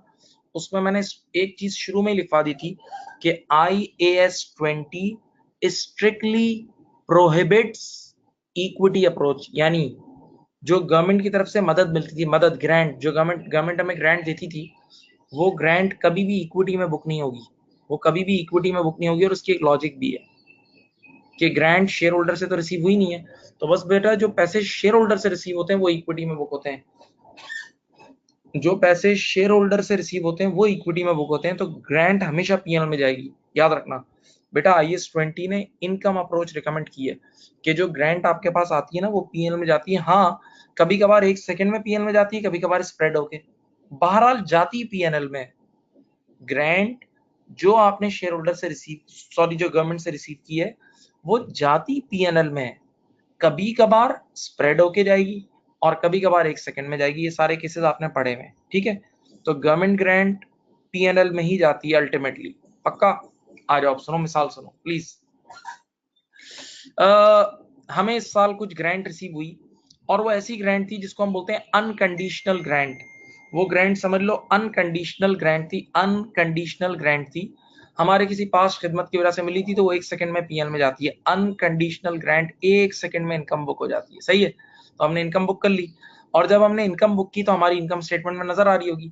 जब हमने प्यारे बच्चों उस ग्रांट को इनकम बुक की तो हमारी इनकम स्टेटमेंट में क्या आ रही होगी, नजर आ रही होगी। देखें अब, तो हमारी इनकम स्टेटमेंट में देखो सेल्स है, कॉस्ट ऑफ सेल है, जीपी कितना है, 3 लाख है, ग्रांट की इनकम कितनी है, 1 लाख जो हमने इस बार मिली थी। तो हमारा प्रॉफिट आ रहा है 4 लाख का। प्रॉफिट कितना आ रहा है, 4 लाख का। तो ये प्रॉफिट मैंने ईमानदारी से देखो ये टैक्स वालों के पास लेके गया, ये अकाउंटिंग का नेट प्रॉफिट टैक्स वालों के पास गया। तो टैक्स वालों ने कहा बताओ ये प्रॉफिट कैसे आया। मैंने कहा देख लो ये रही इनकम स्टेटमेंट, ये रही इनकम स्टेटमेंट। तो जब टैक्स वालों ने इनकम स्टेटमेंट देखी ना, तो इस इनकम स्टेटमेंट में उन्होंने देखा ये क्या है, बोला ये क्या है। मैंने कहा ये ग्रांट इनकम है, ग्रांट इनकम मदद है आप लोग की तरफ से, गवर्नमेंट की तरफ से ही मदद आई है ना।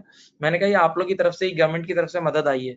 तो टैक्स वाले ने ये चौड़े होकर मुझे क्या बोला, बताऊं टैक्स वाले ने मुझे क्या बोला, जरा सुनो इनके स्टाइल। बोला हम लोग इतने गैरतमंद लोग हैं कि हम जब किसी की मदद करते हैं ना तो उस मदद वाले अमाउंट पे टैक्स नहीं लेते। हम जब किसी कंपनी की मदद करते हैं तो उस मदद वाले अमाउंट पे टैक्स नहीं लेते। तो मुझे यूं इशारा किया, देखो इधर देखो, इधर देखो। बोला गवर्नमेंट ग्रांट इज एग्जाम्प्ट, माफ है, माफ माफ माफ। बोला ये माफ है, मुफ्त मुफ्त। बोला ये इनकम माफ है, इस पे कोई टैक्स नहीं होता बेटा। मुझे बोला हटाओ हटाओ।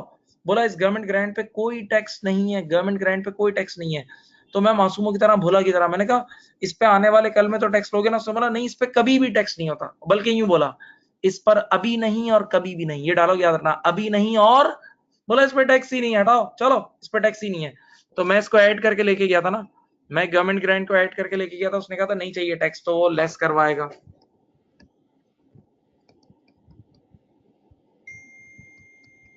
उसने लेस करवाई। ग्रांट इनकम कितनी थी, 1 लाख। ग्रांट इनकम 1 लाख की लेस करवाई उसने। तो बताओ कितना आया, टैक्सेबल प्रॉफिट कितना आया, बोलो 3 लाख का आया। मुल्क में टैक्स रेट है लेटेस्ट से 30%, तो 3 लाख का 30% होता है 90। 3 लाख का 30% कितना होता है, 90। और अब मेरी बात सुने, ये आ गया ना करंट टैक्स, आ गया करंट टैक्स। देखो इस बार मैं डंके की चोट पर बस ये करंट टैक्स ही बुक करूंगा। ये देखो मैं यहाँ आया और मैंने यहाँ लिखा टैक्स एक्सपेंस, सब देखते रहो, यहाँ लिखा 90,000, बस 310 आया। ये देखो तो सही पैट, इस बार मैंने अपने शेयर होल्डर के घर पे फाइनेंशियल स्टेटमेंट भिजवाई और मैंने उन लोगों को आंखों में आंखें डाल के शेयर होल्डर को बोला कि खबरदार जो इस बार फाइनेंशियल स्टेटमेंट वापस भिजवाई, बस ऐसे ही बर्दाश्त करो, जाओ बर्दाश्त करो। तो बच्चे ने बोला, मासूम बच्चे जो सुन रहे थे, उन्होंने बोला सर आपका वो मैचिंग प्रिंसिपल कहाँ गया जो आप ये उंगलियां हिला हिला के पढ़ा रहे थे कि जिस पीरियड में इनकम बुक होगी उसका एक्सपेंस भी उसी पीरियड में मैच होगा। मैंने कहा बेवकूफो, सुन क्या रहे हो, इस बार इस गवर्नमेंट ग्रांट पे टैक्स ही नहीं है, गवर्नमेंट ग्रांट पे टैक्स ही नहीं है, अभी नहीं और कभी भी नहीं, आने वाले सालों वो मुक्त है, मुक्त, हमेशा के लिए, कयामत तक के लिए माफ है। तो this is a permanent difference. इस पे डेफर टैक्स कैसे बुक करूं, पैदा करूं क्या भाई, इस पे टैक्स ही नहीं है, इस इनकम पे कयामत तक टैक्स नहीं है। सोचो डिविडेंड इनकम पे उसने क्या बोला था, आज नहीं तो कल टैक्स ले रहा था ना। डिविडेंड इनकम पे टाइमिंग डिफरेंस था, उसने बोला था मैं अगले साल टैक्स लूंगा, जबकि ग्रैंड इनकम के लिए बोल रहा है ग्रैंड इनकम इज एग्जेम्प्ट, माफ माफ, बोला इस पे टैक्स ही नहीं है। तो बेटा इस पर अभी नहीं और कभी भी नहीं, तो इस पे कोई डेफर टैक्स बुक नहीं होगा। तो बेटा परमानेंट डिफरेंस, ये जो अब डिफरेंस था ना, this is called permanent difference, जो कभी रिवर्स नहीं होगा, जो कभी रिवर्स नहीं होगा। तो बेटा याद रखना, हर डिफरेंस पे डेफर टैक्स नहीं होता, सिर्फ टेम्परेरी डिफरेंस पे होता है। जो ऊपर की पहली दो एग्जांपल पढ़ी थी डिविडेंड और वारंटी की, ये तीसरी मिसाल किसकी है, ये तीसरी मिसाल है, अल्लाह आप लोग खुश रखे, परमानेंट डिफरेंस की। ये तीसरी मिसाल किसकी है, परमानेंट डिफरेंस की। आराम से इसको देख लें।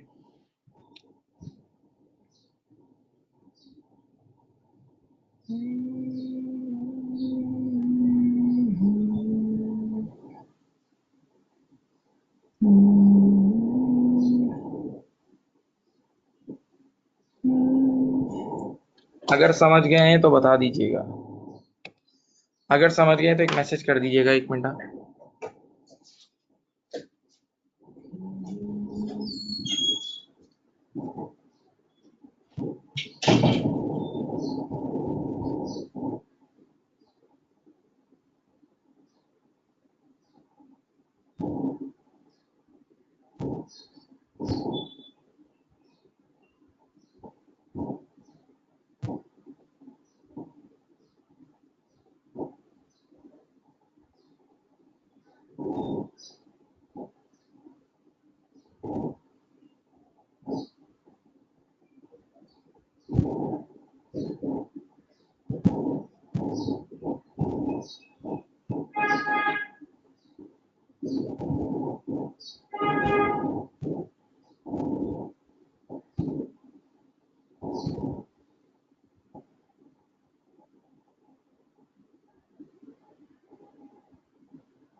चले जी, समझ गए।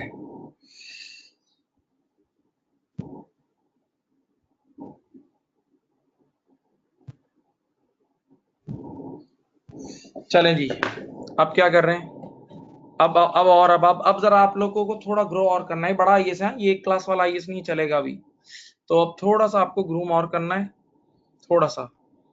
अब सुने, यहाँ देखें, यहाँ देखें, यहाँ देखें, अब ये नोट्स हैं जिनको मैं आपको समझाता हूँ। मैंने इस नोट्स के टॉप पे क्या लिखा है, फर्क फर्क फर्क, difference difference difference difference difference difference, ऊपर लिखा है डिफरेंस यानी फर्क। अब बताएं, अकाउंटिंग की दुनिया और टैक्स की दुनिया में जो फर्क होते हैं वो दो टाइप के होते हैं। अकाउंटिंग के वर्ल्ड में और टैक्स के वर्ल्ड में जो फर्क होते हैं वो दो टाइप के होते हैं, या तो वो टेम्पररी होते हैं या वो परमानेंट डिफरेंस होते हैं। सही है, परमानेंट को नॉन टेम्पररी डिफरेंस भी दुनिया की कुछ बुक्स में लिखा हुआ है, परमानेंट डिफरेंस को नॉन टेम्पररी डिफरेंस भी लिखा हुआ है कुछ बुक्स में। सही, तो परमानेंट डिफरेंस के लिए मैं एक ऊपर एक लाइन लिख रहा हूं आप लोगों की खातिर, आप लोगों को याद रहेगा। इसका मतलब होता है अभी नहीं और कभी नहीं। सही है, याद रखना। इसका मतलब है अभी नहीं और कभी नहीं। सही है, याद रखना। यानी ये डिफरेंस कभी भी रिवर्स नहीं होंगे। तो इसकी पहली मिसाल मैंने आज दी थी आपको, गवर्नमेंट ग्रांट जो ऊपर दे चुका हूँ, याद है कि गवर्नमेंट ग्रांट की इनकम जब हमने बुक की थी और उनके पास लेके गए थे तो उन्होंने कहा था बाय बाय, बोला कभी भी माफ है, ये माफ माफ, इस पे कभी भी टैक्स नहीं है। तो बेटा इसमें कोई भी डेफर्ड टैक्स एडजस्टमेंट नहीं होगी। Number 2 example, political donations. जिन बच्चों ने F6 पूरा पढ़ा हुआ है उनको ये पता है, और जिन्होंने नहीं पढ़ा वो सुन लें, मसला नहीं है। हम जब पॉलिटिकल पार्टीज को डोनेशन देते हैं ना, तो वो हमारी अकाउंटिंग की दुनिया में एक एक्सपेंस होता है। हम जब पॉलिटिकल पार्टीज को डोनेशन देते हैं तो वो अकाउंटिंग की दुनिया में, प्यारे बच्चों, एक एक्सपेंस होता है। तो हम टैक्स वालों के पास वो एक्सपेंस लेके जाएंगे तो वो बोलेगा ये एक्सपेंस हरगिज अलाउड नहीं है, कभी भी अलाउड नहीं है। Political donations are never allowed, क्योंकि इससे मुल्क में मेरिट खत्म होती है, पता है ना। पॉलिटिकल पार्टी को आप डोनेशन दोगे तो वो आपके जायज और नाजायज सारे काम निकलवा देगी। तो टैक्स डिपार्टमेंट इसमें आपको रिलीफ नहीं देता है, टैक्स डिपार्टमेंट इसमें आपको रिलीफ नहीं देता है। ओके, इसी तरह फाइन्स और पेनल्टीज। बेटा फाइन्स और पेनल्टीज गंदे बुरे लोगों पे लगती है, मुजरिमों पे लगती है, गलत काम करने वालों पे लगती है। तो अगर आपने कोई फाइन या पेनल्टी पे की है तो वो अकाउंटिंग के वर्ल्ड में तो एक्सपेंस है।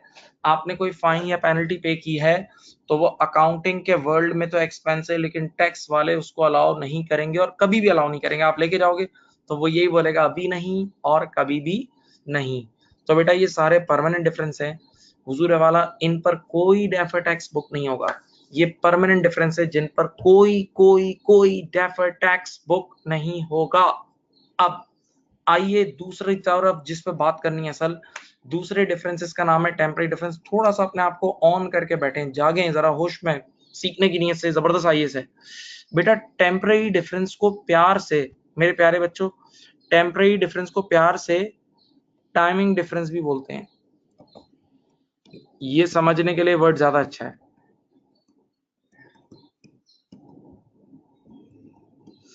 टेम्पररी डिफरेंस को मेरे प्यारे प्यारे बच्चों प्यार से टाइमिंग डिफरेंस भी कहते हैं, टाइमिंग डिफरेंस भी कहते हैं।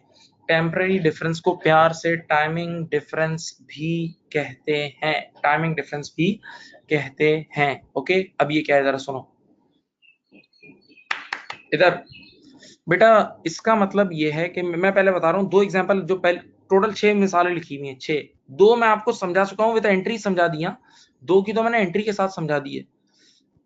टेम्पररी डिफरेंस या टाइमिंग डिफरेंस का मतलब ये है, इधर देखो, हमारी इनकम बुक करने का टाइम आज है, अकाउंटिंग की दुनिया में हमारी इनकम बुक करने का टाइम आज है, और उस इनकम पे उनके टैक्स चार्ज करने का टाइम कल है। तो बस टाइम का फर्क है, सिर्फ टाइम का फर्क है। याद है हमने डिविडेंड इनकम बुक की थी, डिविडेंड वाली मिसाल से चलो, हमने डिविडेंड इनकम बुक की थी राइट टू रिसीव की बेसिस पे, हमने डिविडेंड इनकम बुक की थी राइट टू रिसीव की बेसिस पे। लेकिन जब हम उनके पास गए तो उसने कहा हम अभी टैक्स नहीं चार्ज करेंगे, आने वाले कल में चार्ज करेंगे। तो वो लोग टैक्स चार्ज कर रहे थे कैश बेसिस पे। तो हमारी इनकम बुक करने के टाइम में और उस इनकम पे उनके टैक्स चार्ज करने के टाइम में फर्क था, तो वो टाइमिंग डिफरेंस था ना। तो हाँ, उस पर डेफर टैक्स बुक किया था हमने, याद है। तो डिविडेंड इनकम मैं आपको समझा चुका हूँ, वारंटी प्रोविजन की एग्जांपल मैं आपको समझा चुका हूँ, पर समझाइए अभी, और वारंटी प्रोविजन भी समझाइए। Now the third example, now the third example is inventory damage. Inventory damage ये अब मैं समझाता हूँ। अच्छा, अब ये जो सारी एग्जांपल है इनकी मैं एंट्रीज नहीं बनाऊंगा, मैं सिर्फ आपको ये साबित करूंगा कि सब टाइमिंग डिफरेंस है। अभी मैं सिर्फ ये साबित कर रहा हूँ राइट नाउ, आज की क्लास में सिर्फ ये जो नीचे की मिसाल है ना, उसमें साबित कर रहा हूँ कि टाइमिंग डिफरेंस है। चलो पॉइंट नंबर थर्ड पे आ गया हूँ, आ जाओ समझाता हूँ सबको, प्रैक्टिकली सारी लिख के लाया हूँ थ्योरी, स्लाइड तैयार है, जागे मेरे प्यारे बच्चों। मैंने आज एक इन्वेंटोरी खरीदी 1,000 रुपए की। मैंने आज इन्वेंटोरी खरीदी 1,000 रुपए की। और नॉर्मली हम लोग सस्ता खरीद के महंगे बेचते हैं, लोग प्रॉफिट के लिए ही काम करते हैं ना। तो हम 1,000 रुपए की चीज वैसे 1,500 में बेचते थे, हम 1,000 की चीज वैसे 1,500 में बेचते थे। लेकिन इस बार जब हमने 1,000 रुपए की चीज खरीदी ना, तो वो लड़कों ने गिरा दी, डैमेज कर दी। तो डैमेज होने की वजह से आपको पता है ना, एनआरवी और सेलिंग प्राइस गिर जाती है। तो एनआरवी हो गई 700 रुपए, एनआरवी कितनी हो गई 700 रुपए। तो मेरे प्यारे बच्चों, हम सब पढ़े लिखे हैं इतना तो, कि अकाउंटिंग की दुनिया में कॉन्सेप्ट अप्लाई होता है, प्रूडेंस कॉन्सेप्ट। अकाउंटिंग के वर्ल्ड में एक कॉन्सेप्ट अप्लाई होता है, दैट इज प्रूडेंस कॉन्सेप्ट। और प्रूडेंस कॉन्सेप्ट कहता है inventory should be recorded at lower of cost और NRV. Inventory should be recorded at lower of cost और एनआरवी। तो ये जो नुकसान हुआ है ना, तो अकाउंटिंग की दुनिया में ये नुकसान हम 1 सेकंड में बुक कर लेंगे। ये देखो 300 रुपए का, अकाउंटिंग की दुनिया में ये नुकसान 300 रुपए का अभी के अभी बुक कर लेंगे, बेशक इन्वेंट्री ना बिकी हो। अकाउंटिंग की दुनिया में ये नुकसान हम अकाउंटिंग के वर्ल्ड में हम ये नुकसान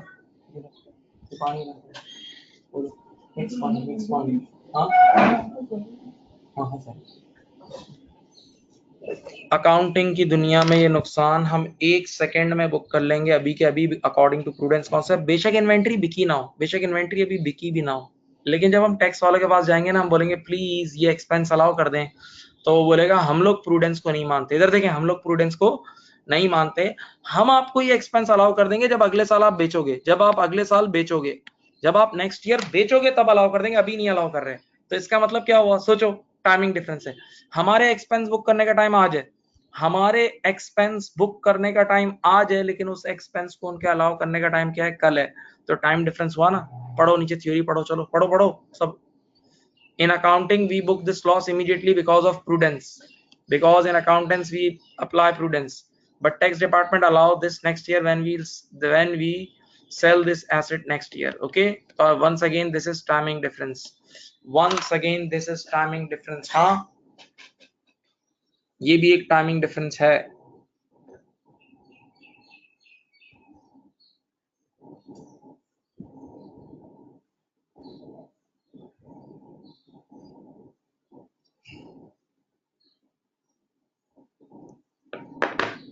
अब मेरे प्यारे बच्चों आ जाओ, आपको 3 एग्जांपल्स हो गए। अब एक डिविडेंड की हो गई, एक डिविडेंड की हो गई, एक हो गई वारंटी की, एक हो गई इन्वेंट्री डैमेज की। अब चौथी मिसाल है, चौथी मिसाल मैं आपको दे रहा हूं इसकी, ये पॉइंट नंबर 6 पहले समझा रहा हूं, इशू कॉस्ट की। पॉइंट नंबर 6 पहले समझा रहा हूं, वैसे तो 4 5 6 लिखा है, लेकिन 6 पहले समझा रहा हूं। चौथी मिसाल मैं आपको दे रहा हूं इशू कॉस्ट की। आ जाओ आ जाओ, ये रही इशू कॉस्ट, सामने देखें। बेटा अभी रिसेंटली मैंने आप लोगों को फाइनेंशियल इंस्ट्रूमेंट पढ़ाया लास्ट वीक ही, we did financial instrument last week, तो it's fresh, it must be fresh in your mind. अब तो आपके जहन में ताजा होना चाहिए, ठीक है। फाइनेंशियल इंस्ट्रूमेंट में आपने एक चीज पढ़ी थी, सामने देखें। जब हम लोन ले रहे होते हैं, जागो, जब हम लोन ले रहे होते हैं तो एक इशू कॉस्ट भी पे करनी पड़ती है। और यकीन करें, इशू कॉस्ट अभी अभी 1 सेकंड में पे होती है। इशू कॉस्ट 1 सेकंड में, याद है लॉयर को 1 सेकंड में पे करते थे, तो हम इशू कॉस्ट को अभी के अभी पे करते थे, हम इशू कॉस्ट को अभी के अभी पे करते थे, याद है, इशू कॉस्ट को अभी के अभी पे करते थे। तो अकाउंटिंग की दुनिया में आप इशू कॉस्ट को बेशक पे अभी करते थे, लेकिन इसको एक्सपेंस 1 सेकंड में बुक नहीं करते थे। क्यों? डायलॉग याद है? मैं याद दिलाता हूँ। ये बोला जाता था कि अकाउंटिंग की दुनिया में इशू कॉस्ट क्यों लगी है, अकाउंटिंग के वर्ल्ड में इशू कॉस्ट क्यों लगी है, तो लोग बोलते थे क्योंकि हमने लोन लिया है। और फिर हम सवाल पूछते थे, लोन क्यों, ये लोन हमें कितने साल फायदा पहुंचाएगा, ये लोन 1 मिनट फायदा पहुंचाएगा, 1 घंटा, या कई साल? तो आप लोग कहते थे कई साल। तो हम इस इशू कॉस्ट को फिर कई सालों पे स्प्रेड करते थे अकॉर्डिंग टू मैचिंग, याद है। तो अकाउंटिंग की दुनिया में ये issue cost over the life of loan spread होती थी, अकाउंटिंग की दुनिया में ये issue cost over the life of loan spread होती थी, तोड़ तोड़ के, याद है। अकाउंटिंग के वर्ल्ड में ये issue cost over the life of loan spread होती थी, over the life of loan, सही है। तो आप ऐसे ही जहन में बना लो कि 10,000 हम अगले 5 साल तक 2-2 हजार करके बुक करेंगे। अब हम गए टैक्स वालों के पास गए, तो टैक्स वालों ने क्या बोला बताऊं, बोला ये इशू कॉस्ट आपने पे कर दी है। मैंने कहा अभी के अभी पूरी पे कर दी है। मैंने कहा हाँ अभी के अभी पूरी पे कर दी है। तो उन्होंने कहा हम लोग कैश बेसिस पे चलते हैं। तो बोला इधर देखो, उन्होंने कहा अभी हम अभी अभी फुल अलाउ कर रहे हैं, हम अभी अभी फुल अलाउ कर रहे हैं 1 सेकंड में, क्योंकि आपने पे कर दिया ना। याद करो, इशू कॉस्ट पे तो डे 1 पे ही होती थी ना, इशू कॉस्ट आप पे तो डे 1 पे ही कर देते थे, डे 1 पे ही आपके जेब से आउटफ्लो हो जाता था। तो टैक्स वालों ने कहा हम 1 सेकंड में ही पूरी अलाउ कर रहे हैं। तो जरा सोचें आप, अब अकाउंटिंग की दुनिया में एक्सपेंस बुक करने का टाइम अगले 5 साल तक है, अकाउंटिंग की दुनिया में मैं आहिस्ता आहिस्ता आहिस्ता 5 सालों पे एक्सपेंस बुक करूंगा, और टैक्स वाला अभी के अभी पूरे का पूरा अमाउंट अलाउ कर रहा है, टैक्स वाला अभी के अभी पूरे अमाउंट के एक्सपेंस अलाउ कर रहा है। तो बेटा मेरे प्यारे बच्चों, this is also a timing difference, क्योंकि हमारे एक्सपेंस बुक करने का टाइम अगले 5 साल है, और उनके उस एक्सपेंस के अलाउ करने का टाइम पूरा आ जाए। अच्छा एक बात याद ना, ये परमानेंट डिफरेंस नहीं है, हम भी 5,000 ही बुक करेंगे और वो भी 5,000 ही अलाउ करेगा, अमाउंट का फड्डा नहीं है भाई, टाइम का मसला है बस। सही, पढ़ेंगे नीचे एक्सप्लेनेशन लिखी हुई है, देखो पढ़ो।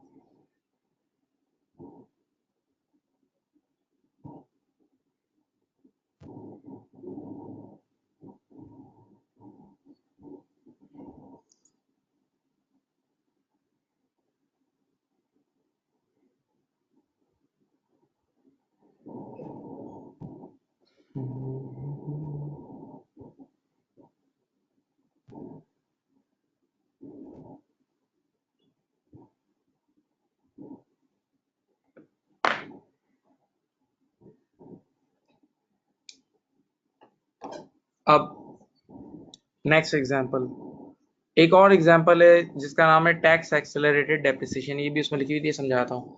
एक और एग्जांपल है जिसका नाम है टैक्स एक्सेलरेटेड डेप्रिसिएशन। प्लीज जागे, बहुत वही बात है, अब ये इशू कॉस्ट वाली एग्जांपल ही वापस है, यकीन करें वापस आ रही है बेटा।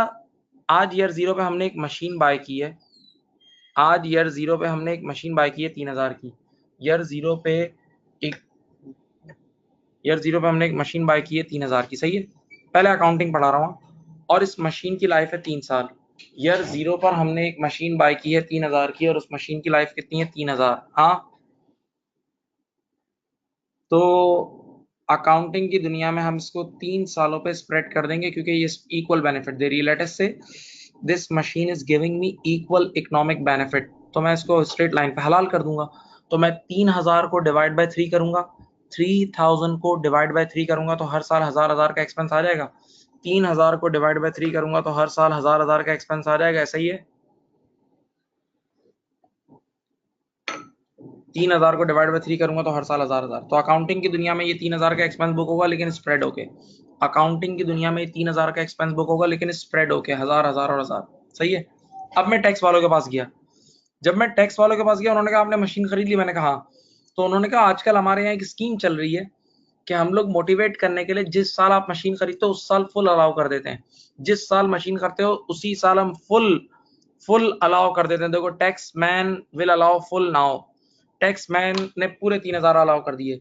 जिन बच्चों ने F6 पूरा पढ़ा हुआ उनको समझाने के लिए बोल रहा हूँ, बाकी परेशान ना हो। जिन्होंने F6 पढ़ा हुआ उनके लिए बोलूं, F6 में एक चीज होती थी AIA, जब कैपिटल अलाउंसेस आप लोग पढ़ते थे उसमें AIA एक चीज होती थी, तो ये वही चीज होती है कि टैक्स वाला 1 सेकंड में पूरी डेप्रिसिएशन कभी कभार अलाउ कर देता है, अगर उनकी पॉलिसी होती है। तो अब जरा दिमाग से सोचो, अकाउंटिंग की दुनिया में 3,000 हम बुक कर रहे हैं over the life, Aahista Aahista 1,000 करके 3 सालों में, 3 सालों में बुक कर रहे हैं 1,000 करके। टैक्स वाला ये 3,000 पूरे के पूरे अभी के अभी अलाउ कर रहा है, तो टाइम का फर्क नहीं हुआ। हमारे एक्सपेंस बुक करने का टाइम 3 साल है, हमारे एक्सपेंस बुक करने का टाइम 3 साल है, और उसके एक्सपेंस अलाउ करने का टाइम 1 सेकंड में, तो टाइम का डिफरेंस नहीं हुआ, कोई परमानेंट फड्डा नहीं है। वो भी 3,000 ही अलाउ कर रहा है और हम भी 3,000, बस सिर्फ क्या है, टाइम का फर्क है। तो this is also timing difference, this is also timing difference, temporary difference.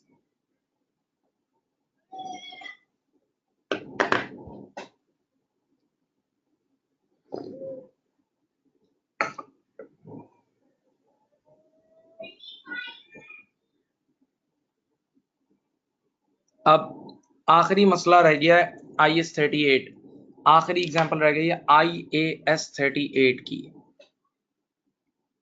Capitalise development cost. IAS 38 तुम लोग सब पढ़ चुके हो, एग्जांपल देता हूं, चलो इधर देखो, ये देखो बेटा, IAS 38 में याद है एक एरिया था रिसर्च और डेवलपमेंट का, जागो, एक एरिया था रिसर्च और डेवलपमेंट का, एरिया था रिसर्च एंड डेवलपमेंट। सुनिए, हम सबको याद है रिसर्च कॉस्ट तो एक्सपेंस होता था, सबको याद है ये रिसर्च कॉस्ट आंख बंद करके एक्सपेंस।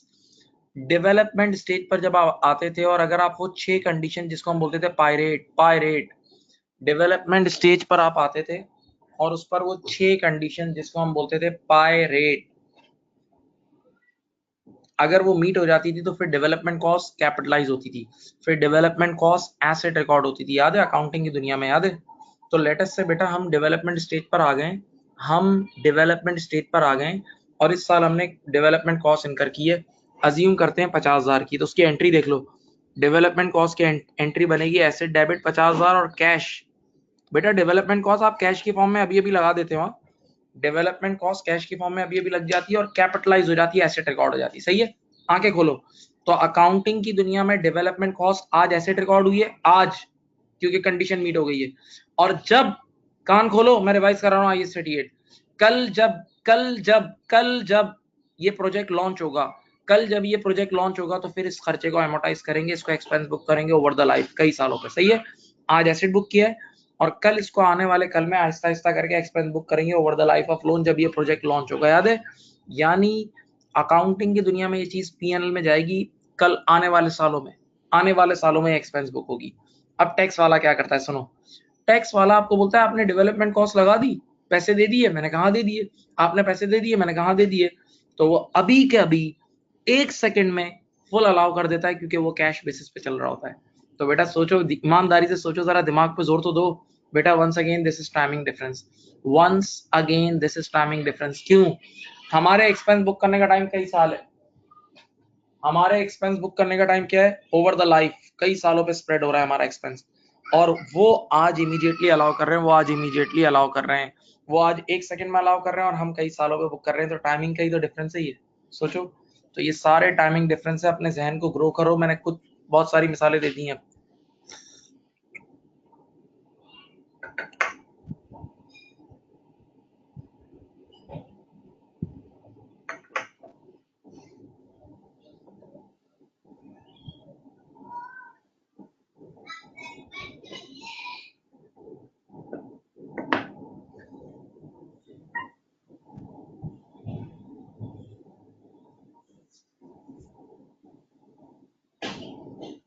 अब कर लिया तो देखो बेटा, मैंने आपको, देखो देखो देखो, वापस आता हूँ उसी ओल्ड पिक्चर पे। देखो ये रहा, ये रहा।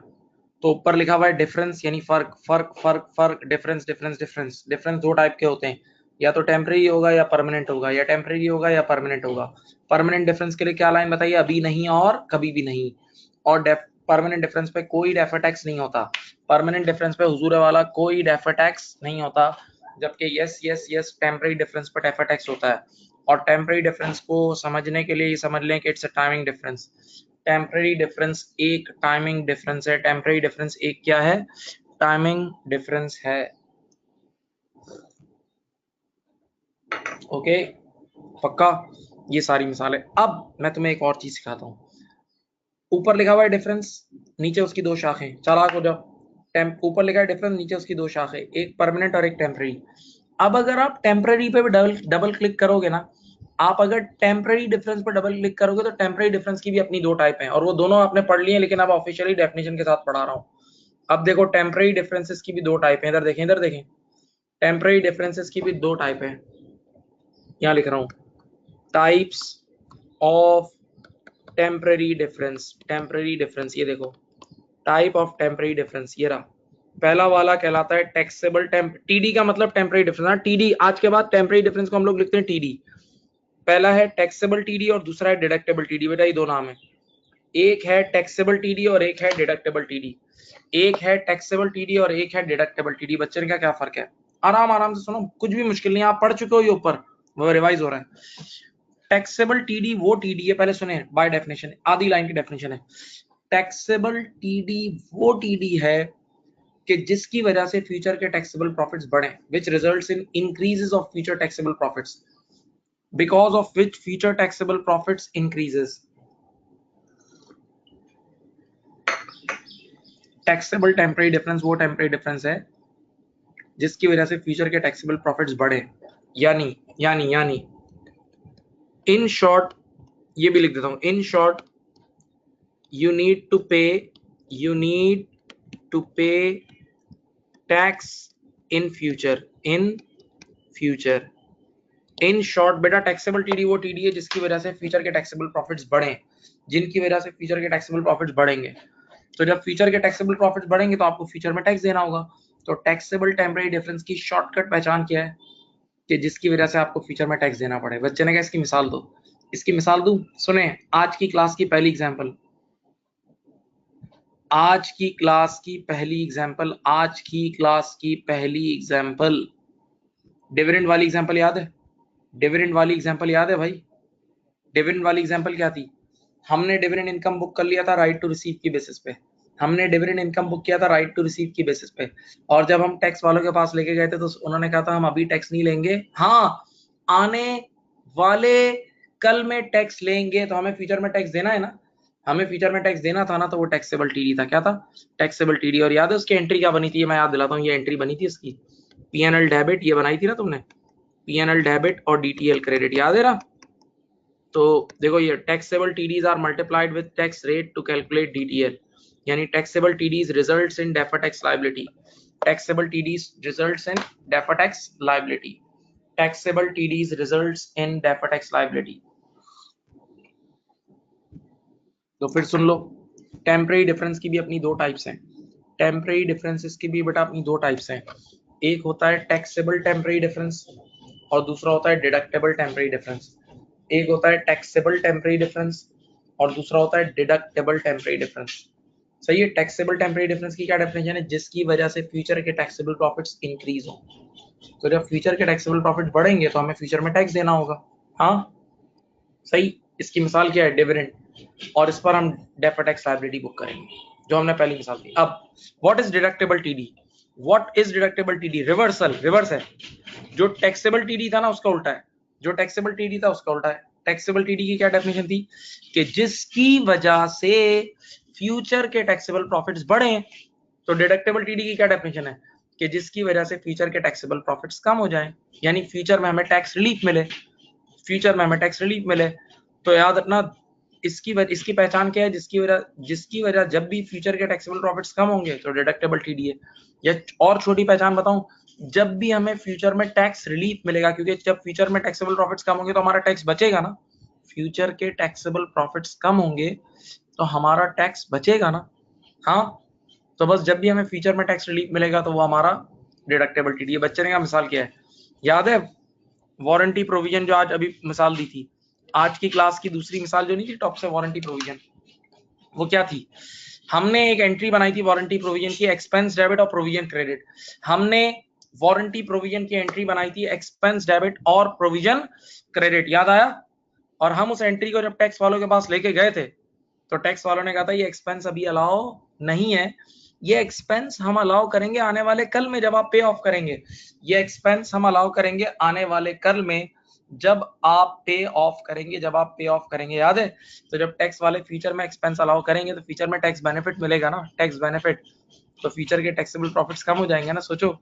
तो इसी वजह से उसको हम बोलते हैं डिडक्टेबल टीडी, और इस पर एंट्री डेफर्ड टैक्स एसेट की बनती है। Deductible TDs are multiplied with tax rate to calculate DTA. याद है इसकी एंट्री ये होती है, मैं याद दिलाता हूँ।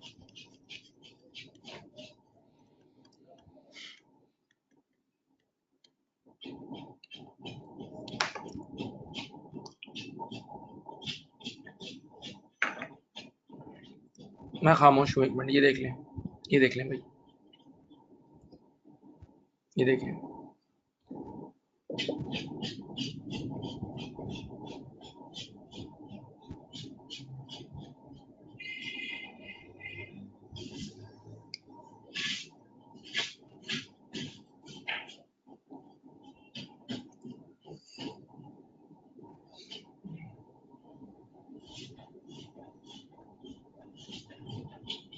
चलें जी, बताएं, समझ गए बात को समझ गए तो बताएं।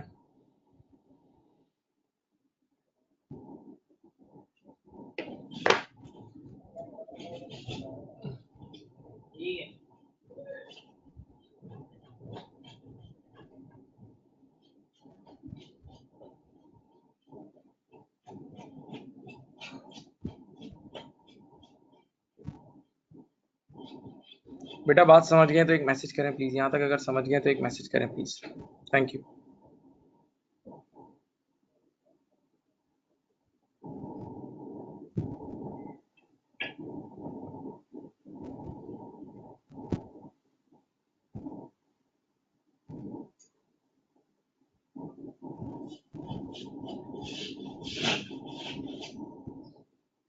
DTL means defer tax liability, DTL का फुल फॉर्म है डेफर टैक्स लायबिलिटी, और DTA means defer tax asset. DTL means defer tax liability, यानी लायबिलिटी का नाम पूरा यूं रखा गया defer tax liability, and DTA is defer tax asset.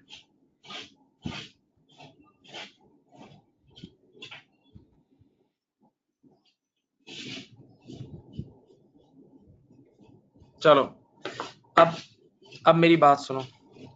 अभी तक जो हम पढ़ रहे थे बेटा, इधर देखें, अभी तक जो हम पढ़ रहे थे, जितना हमने पढ़ा ना, वो सारा हमने इनकम स्टेटमेंट अप्रोच से पढ़ा।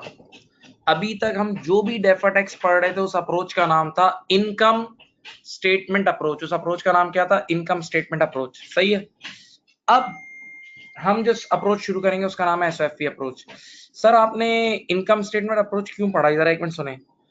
वैसे आईएएस 12 ने ज्यादा रिकमेंड एसओएफपी अप्रोच किया। आईएएस 12 ने रिकमेंड जो किए वो एसओएफपी अप्रोच किए। तो बच्चे ने कहा फिर आपने इनकम स्टेटमेंट अप्रोच क्यों पढ़ाई? वजह सुने।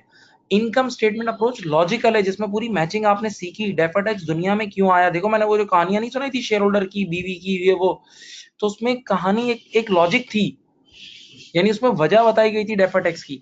तो याद रखना बेटा, डेफर्ड टैक्स को समझने के लिए इनकम स्टेटमेंट अप्रोच पढ़ाई गई थी। अब ये जो एसओएफपी अप्रोच है, ये एक निजाम की तरह है। ये एसओएफपी अप्रोच एक निजाम, एक सिस्टम की तरह है। तो ये इसमें सिस्टम ज्यादा है, जबकि उसमें लॉजिक ज्यादा थी, इसलिए उससे शुरू कराया। ठीक है, अब मेरी बात सुनो। सवाल ये है, सामने देखें, यहाँ देखें। सर क्या इनकम स्टेटमेंट अप्रोच और एसओएफपी अप्रोच में आंसर सेम आएगा? इनकम स्टेटमेंट अप्रोच और एसओएफपी अप्रोच में आंसर सेम आएगा? बच्चों प्लीज मेरी तरफ प्लीज। इनकम स्टेटमेंट अप्रोच और एसओएफपी अप्रोच में आंसर सेम आएगा जी।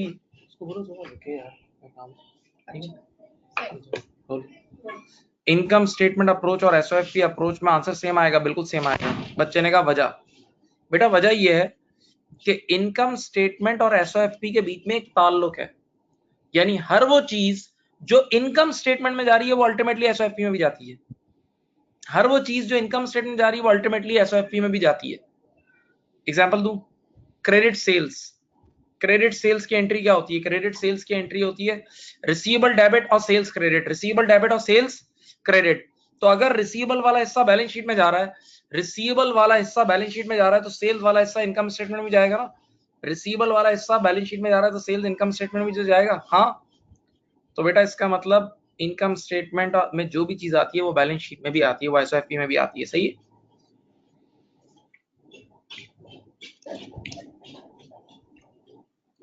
अब सर एसओएफपी अप्रोच में हम किस तरह सॉल्व करते हैं? एसओएफपी अप्रोच को हम किस तरह सॉल्व करते हैं? देखो ये 3 कॉलम अप्रोच है सब। देखो डरना बिल्कुल भी नहीं, कुछ भी नहीं डरो, सीख जाओगे तुम लोग बेहतरीन। 10-10, 15-15, 20-20 सवाल आते हैं, जितने हम करेंगे ना, प्रैक्टिस कर करके सीख जाओगे, कोई मुश्किल नहीं है। सही है, कॉन्फिडेंस से बैठो। इन एसओएफपी अप्रोच में 3 कॉलम्स हैं। पहले एक चीज अपने कानों में भरो, जो बचपन से टीचरों ने तुम्हें पढ़ाया है, एसओएफपी हमेशा एज एट होती है। क्या होती है बोलो? SOFP is always as at, SOFP is always as at। सही है। तो बस ये 3 कॉलम है। पहले कॉलम का नाम है कैरिंग वैल्यू, सीवी का मतलब कैरिंग वैल्यू। कैरिंग वैल्यू का शॉर्टकट मतलब है अकाउंटिंग वर्ल्ड, इसका मतलब है अकाउंटिंग वर्ल्ड। क्या करना? जिस एसेट या जिस लाइबिलिटी से रिलेटेड सवाल हो ना, कभी कभार एसेट का सवाल आता है, कभी लाइबिलिटी, ईयर एंड पर अकाउंटिंग की बैलेंस शीट में जाना, ईयर एंड के पर अकाउंटिंग की बैलेंस शीट में जाना, और वो एसेट या लाइबिलिटी जितने का भी नजर आ रहा हो वो पहले कॉलम में उठा के लिख देना। वो एसेट या लाइबिलिटी जितने का भी नजर आ रहा हो पहले कॉलम में उठा के लिख देना। खत्म। This is called carrying value. नहीं समझे भाई? पहला 3 कॉलम है बस, कैरिंग वैल्यू, टैक्स बेस और टीडी।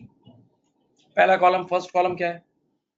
फर्स्ट कॉलम ये है कि ईयर एंड पर आप अकाउंटिंग की बैलेंस शीट में जाना, और अकाउंटिंग की एसओएफपी में वो एसेट या वो लाइबिलिटी जितने का भी नजर आ रहा हो, जितने का भी नजर आ रहा हो, बस वो पहले कॉलम में उठा के लिख देना। सही है। दूसरे कॉलम का नाम क्या है? Tax base. दूसरे कॉलम का नाम क्या है? Tax base.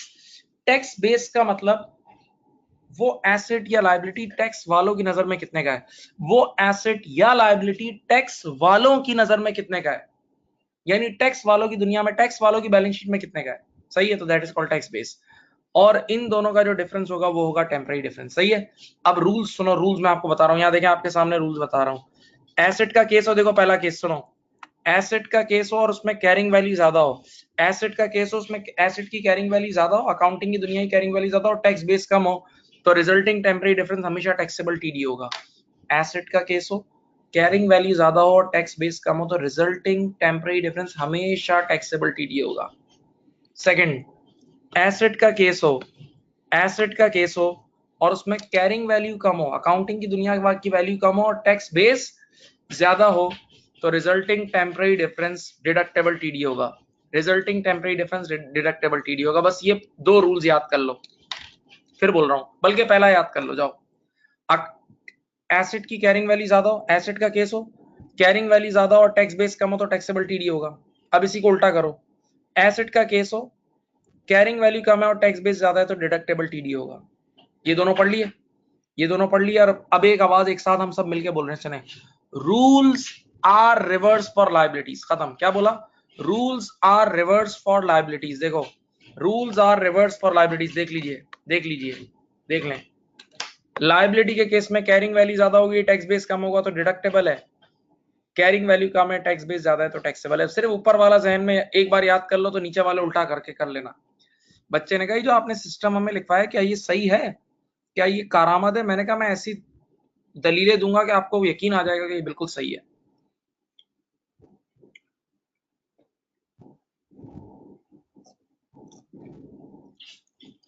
तो अब जिस अप्रोच से हम करेंगे उसका नाम है एसओएफपी अप्रोच, जिसमें 3 कॉलम्स हैं। पहले कॉलम का नाम है कैरिंग वैल्यू। कैरिंग वैल्यू का मतलब वो एसेट या लायबिलिटी अकाउंटिंग की दुनिया में कितने का है, वो एसेट या लायबिलिटी अकाउंटिंग की दुनिया में कितने का है। दूसरा कॉलम है टैक्स बेस। टैक्स बेस का मतलब टैक्स वालों की नजर में कितने का है। सही है। और इन दोनों का जो डिफरेंस है वो टेम्पररी डिफरेंस है। और ये जो मैंने आपको रूल्स लिखवाए यही फॉलो करना, तो कभी भी गलती नहीं होगी, कभी भी गलती नहीं होगी।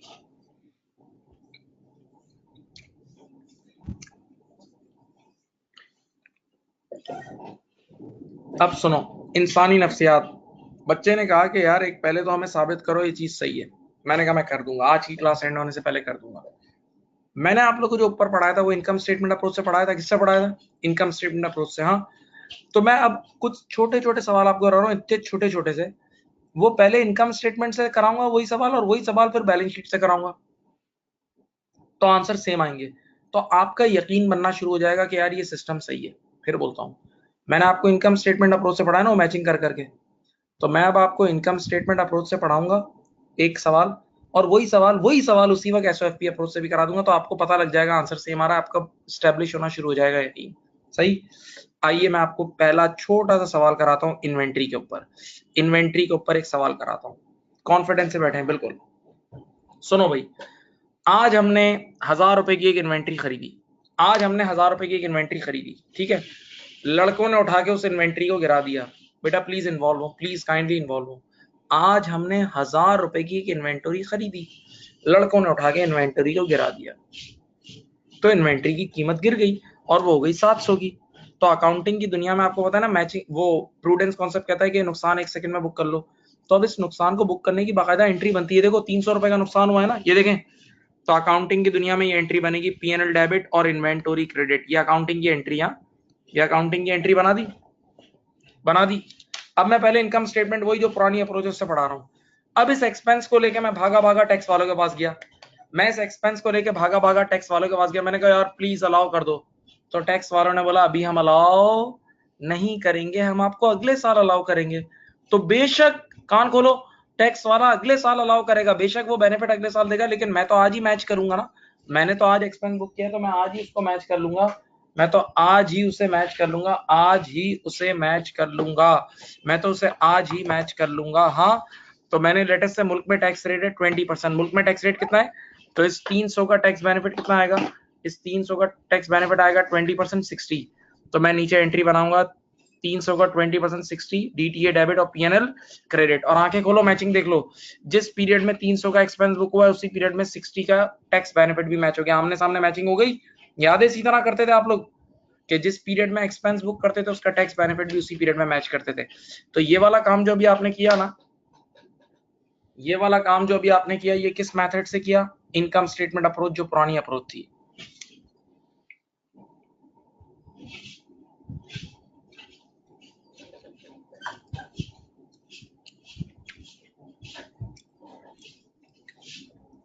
अब बच्चे ने कहा, सुनना, बच्चे ने कहा यही काम आप एसओएफपी अप्रोच से कराओ। मैंने कहा कराता हूं। एसओएफपी अप्रोच में कितने कॉलम होते? 3। एसओएफपी अप्रोच में कितने कॉलम होते? 3। पहला कॉलम क्या होता है? Carrying value. कैरिंग वैल्यू का मतलब अकाउंटिंग की दुनिया, प्लीज जागो, अल्लाह के लिए जागो। कैरिंग वैल्यू का मतलब अकाउंटिंग की दुनिया। आप बताएं अकाउंटिंग के वर्ल्ड में ईयर एंड पे इन्वेंट्री कितने की होगी? सोचो, अकाउंटिंग की दुनिया में प्रूडेंस कॉन्सेप्ट कहता है inventory should be recorded at lower. तो 1000 और 700 में से लोअर क्या है? 700। तो ईयर एंड पर अकाउंटिंग के वर्ल्ड में इन्वेंट्री होगी 700 रुपए की। ईयर एंड पर अकाउंटिंग की दुनिया में अकाउंटिंग की बैलेंस शीट में इन्वेंटरी कितने की होगी? 700 रुपए की होगी। सही है। आइए अब second column tax base. Second column is tax base. Tax की दुनिया, यार टैक्स वालों की नजर में अभी भी 1000 रुपए की होगी, क्योंकि टैक्स वालों ने इस नुकसान को अभी नहीं माना। टैक्स वालों ने इस नुकसान को अभी नहीं माना, उनकी नजर में अभी भी 1000 रुपए की होगी। वो तो अभी नहीं माना ना उन्होंने इस नुकसान को, वो तो कह रहे हैं बाद में अलाउ करेंगे, अभी अलाउ, तो उनकी नजर में आज भी 1000 रुपए की है। सही। अब बताओ रुको, इन्वेंट्री हमारा एसेट है। इन्वेंट्री क्या है? एसेट है। और एसेट के केस में देखो कैरिंग वैल्यू कम है, टैक्स बेस ज्यादा है। ऊपर देख लो रूल, देखो ये वाला रूल लगेगा। ये एसेट के केस में अगर कैरिंग वैल्यू कम हो, टैक्स बेस ज्यादा हो, तो डिडक्टेबल टीडी होता है ना। कैरिंग वैल्यू कम हो, टैक्स बेस ज्यादा हो, तो देखो 300 रुपए का डिडक्टेबल टीडी आ जाएगा। और डिडक्टेबल टीडी को तुम टैक्स रेट से मल्टीप्लाई करते हो, डिडक्टेबल टीडी को टैक्स रेट से मल्टीप्लाई करते हो तो डेफर्ड टैक्स एसेट आता है ना। तो वही आंसर आ गया, वही 60 रुपए का डेफर्ड टैक्स एसेट आ गया। देख लो भाई, तुम चाहे इससे कर लो या उससे कर लो, आंसर एक ही आएगा। तो 60 रुपए का डेफर्ड टैक्स एसेट आ गया बेटा, देख लो। तुमने एसओएफपी अप्रोच से भी कर लिया, वही आंसर है।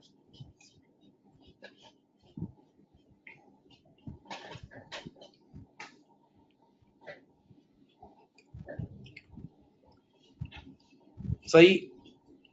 तो आप इनकम स्टेटमेंट से करो या एसओएफपी से करो, आंसर एक ही आएगा। आंसर एक ही आएगा, देख लो।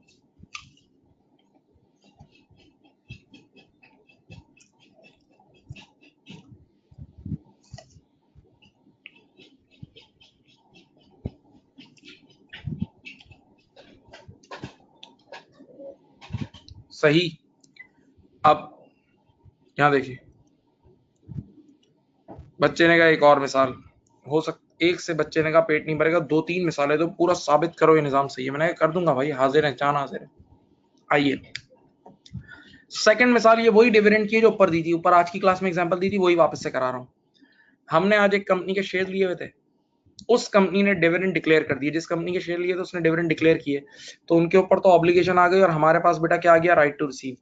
हमारे पास आ गया राइट टू रिसीव, हमारे पास आ गया राइट टू रिसीव। तो हमने एंट्री बनाई डिविडेंड रिसीवेबल डेबिट और पीएनएल क्रेडिट। सही है।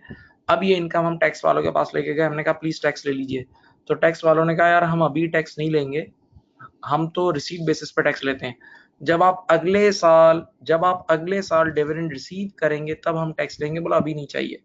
तो बेशक वो लोग हमसे टैक्स अगले साल लेंगे, लेकिन हम तो अभी बुक करेंगे ना, बिकॉज ऑफ मैचिंग। तो हमने अभी 30% अप्लाई करा इस पे। तो हमने नीचे उसी वक्त एंट्री बनाई, याद है ये एंट्री? पीएनएल डेबिट 3000 और defer tax liability credit 3000। PNL debit 3000 और डेफर टैक्स लायबिलिटी क्रेडिट क्या है?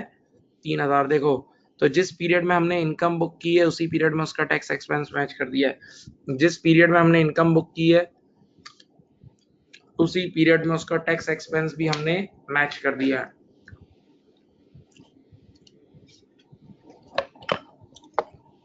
जिस पीरियड में हमने इनकम बुक की है उसका टैक्स एक्सपेंस भी उसी पीरियड में क्या कर दिया है? मैच कर दिया है। याद आया? सही। अब आए एसओएफपी अप्रोच से कराता हूं सेम क्वेश्चन विद एसओएफपी। अब देखो बेटा, ये हमारा ईयर एंड है, ये हमारा अकाउंटिंग पीरियड है। आपने जब इसी साल एक एंट्री बनाई है डिविडेंड रिसीवेबल डेबिट और पीएनएल क्रेडिट, तो ईयर एंड पर आपका डिविडेंड रिसीवेबल कितना नजर आ रहा होगा? 10,000 नजर आ रहा होगा ना बेटा। जब आपने ये एंट्री बनाई है डिविडेंड रिसीवेबल डेबिट और पीएनएल क्रेडिट, तो ईयर एंड पर आपके पास अकाउंटिंग के वर्ल्ड में, अकाउंटिंग की एसओएफपी में 10,000 का रिसीवेबल नजर आ रहा होगा। तो देखो ये पहले कॉलम में जाके आपने अकाउंटिंग की दुनिया का रिसीवेबल लिख दिया 10,000। सही है। अब बताएं सेकंड कॉलम क्या है? Tax base. Second column is tax base. Second column is tax base. सुनना, तो जब हम टैक्स वालों के पास गए, सुने तो सही, तो टैक्स वालों ने क्या बोला था? बोला मैं तो इसको मानता ही नहीं हूँ, मैं तो इस डिविडेंड को मानता ही नहीं हूँ। बोला हम तो कैश बेसिस पे चलते हैं, हम तो मानते ही नहीं है इसको। तो बोला उनकी नजर में टैक्स बेस जीरो थी, नील, बिल्कुल टैक्स बेस थी नहीं ना। यानी वो लोग तो अभी इस डिविडेंड को रिकॉग्नाइज ही नहीं करते। सही। अब सुनो आराम से, रिसीवेबल एक एसेट होता है। रिसीवेबल क्या है? Receivable is asset. Receivable is asset. Asset के केस में कैरिंग वैल्यू ज्यादा है, टैक्स बेस कम है। एसेट के केस में कैरिंग वैल्यू ज्यादा है, टैक्स बेस कम है, तो resulting temporary difference taxable TD होगा। अभी पढ़ाया था। रिजल्टिंग टेम्परेरी डिफरेंस क्या होता है? टैक्सेबल टीडी होता है, और टैक्सेबल टीडी को जब आप टैक्स रेट से मल्टीप्लाई करोगे तो you get deferred tax liability. Taxable TD को जब आप टैक्स रेट से मल्टीप्लाई करोगे तो आपके पास आ जाएगी डेफर्ड टैक्स लायबिलिटी, आपके पास आ जाएगी डेफर्ड टैक्स लायबिलिटी, आपके पास आ जाएगी डेफर्ड टैक्स लायबिलिटी। ओके,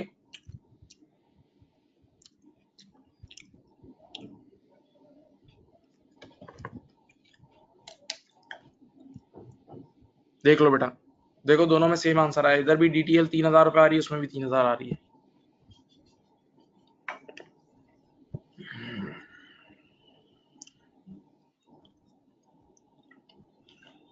तो देखो ये अप्रोच काम कर रही है, ये अप्रोच बिल्कुल कारआमद है, बिल्कुल सही अप्रोच है।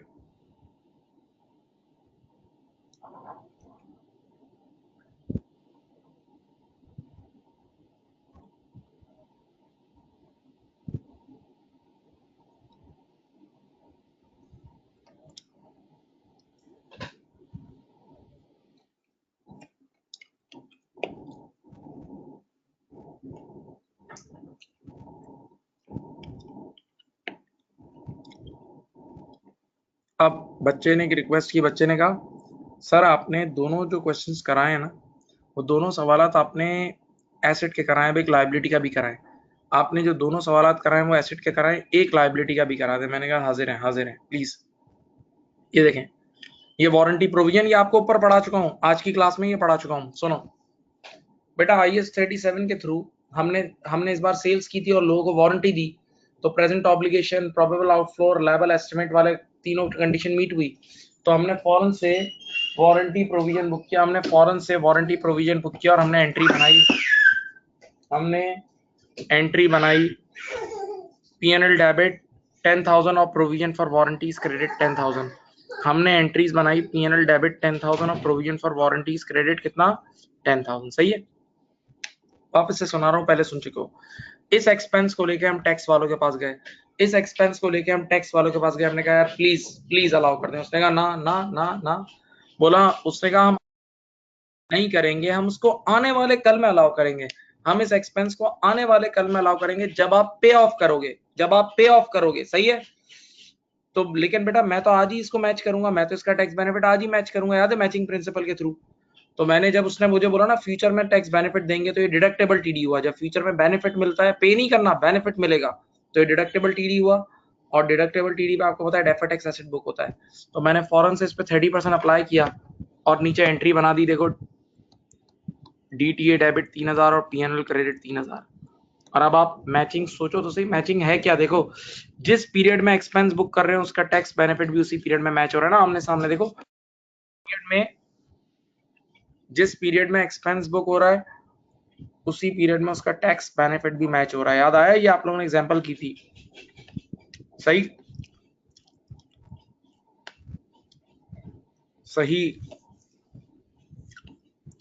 अब बच्चे ने कहा यही काम आप SOFP अप्रोच से कराएं। मैंने कहा करा देता हूं। आप सेकंड एंट्री को तो भूल जाओ, फर्स्ट को देखो। फर्स्ट वाली एंट्री में एंट्री बनी है P&L डेबिट और प्रोविजन फॉर वारंटीज क्रेडिट। आपको पता है ना प्रोविजन हमारी लायबिलिटी है, तो ईयर एंड पर बताओ अकाउंटिंग की बुक्स में लायबिलिटी कितने की नजर आ रही होगी? ईयर एंड पर अकाउंटिंग की SOFP में लायबिलिटी 10,000 की नजर आ रही होगी। ईयर एंड पर अकाउंटिंग की SOFP में प्रोविजन नजर आ रहा होगा ना, लायबिलिटी। ये देखो, तो अकाउंटिंग की दुनिया में लायबिलिटी कितने की है? 10,000 लिख दी, पहले कॉलम में लायबिलिटी लिख दी 10,000। अब आ जाओ सेकंड कॉलम का नाम क्या है? Tax base. क्या नाम है भाई? Tax base. सोचो, सिर्फ सब मिलके सोचते हैं। हम टैक्स वालों के पास गए होंगे कि यार ये प्रोविजन को अलाउ कर दें, तो उसने बोला मैं तो मानता ही नहीं हूं उसको, मैं तो अभी मानता ही नहीं हूं, जब आप पे करोगे तब मैं मानूंगा, अभी तो मैं मानता ही नहीं हूं। तो उसकी नजर में ये लायबिलिटी कोई लायबिलिटी नहीं है, तो उसकी टैक्स बेस निल होगी। उसकी नजर में लायबिलिटी कोई लायबिलिटी नहीं है, तो टैक्स बेस क्या होगी? निल। तो आप बताएं, प्रोविजन एक लायबिलिटी है भाई, प्रोविजन एक लायबिलिटी है। लायबिलिटी का केस है, देख लो ऊपर बताता हूँ, इधर देखें, लायबिलिटी का केस हो, ये देखो लायबिलिटी का केस हो, कैरिंग वैल्यू ज्यादा हो, टैक्स बेस कम हो तो डिडक्टेबल टीडी होता है ना। लायबिलिटी का केस हो, कैरिंग वैल्यू ज्यादा है और टैक्स बेस कम है तो डिडक्टेबल टीडी होगा। हाँ, तो 10,000 माइनस 0, ये 10,000 का आपके पास क्या आ जाएगा? ये 10,000 का डिडक्टेबल टीडी आ जाएगा। और बेटा अभी ऊपर पढ़ा है डिडक्टेबल टीडी को आप टैक्स रेट से मल्टीप्लाई करते हो। When you multiply deductible TD with tax rate you get deferred tax asset, you get deferred tax asset. देख लो वही आंसर आ गया, वही 3,000 का डेफर्ड टैक्स एसेट आ गया जो यहाँ आया था। हाँ जी, तो बेटा आप दोनों में से कोई भी अप्रोच करो, मैंने 3 बार मिसालें दे दी, प्रूफ कर दिया है, तो दोनों में से आप कोई भी एग्जांपल डिस्कस किसी भी मेथड से फॉलो करो, आंसर सेम आएगा। लेकिन हाँ, हम जो अब अपनी कल की क्लास कंडक्ट करेंगे उसमें इंशाल्लाह we will be doing SOFP approach. हम इंशाल्लाह एसओएफपी अप्रोच से पढ़ रहे होंगे।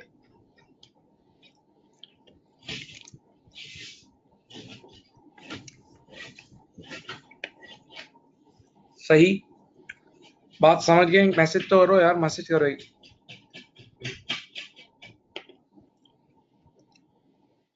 बेटा एक मैसेज करें, क्या कितनी बात समझे आप?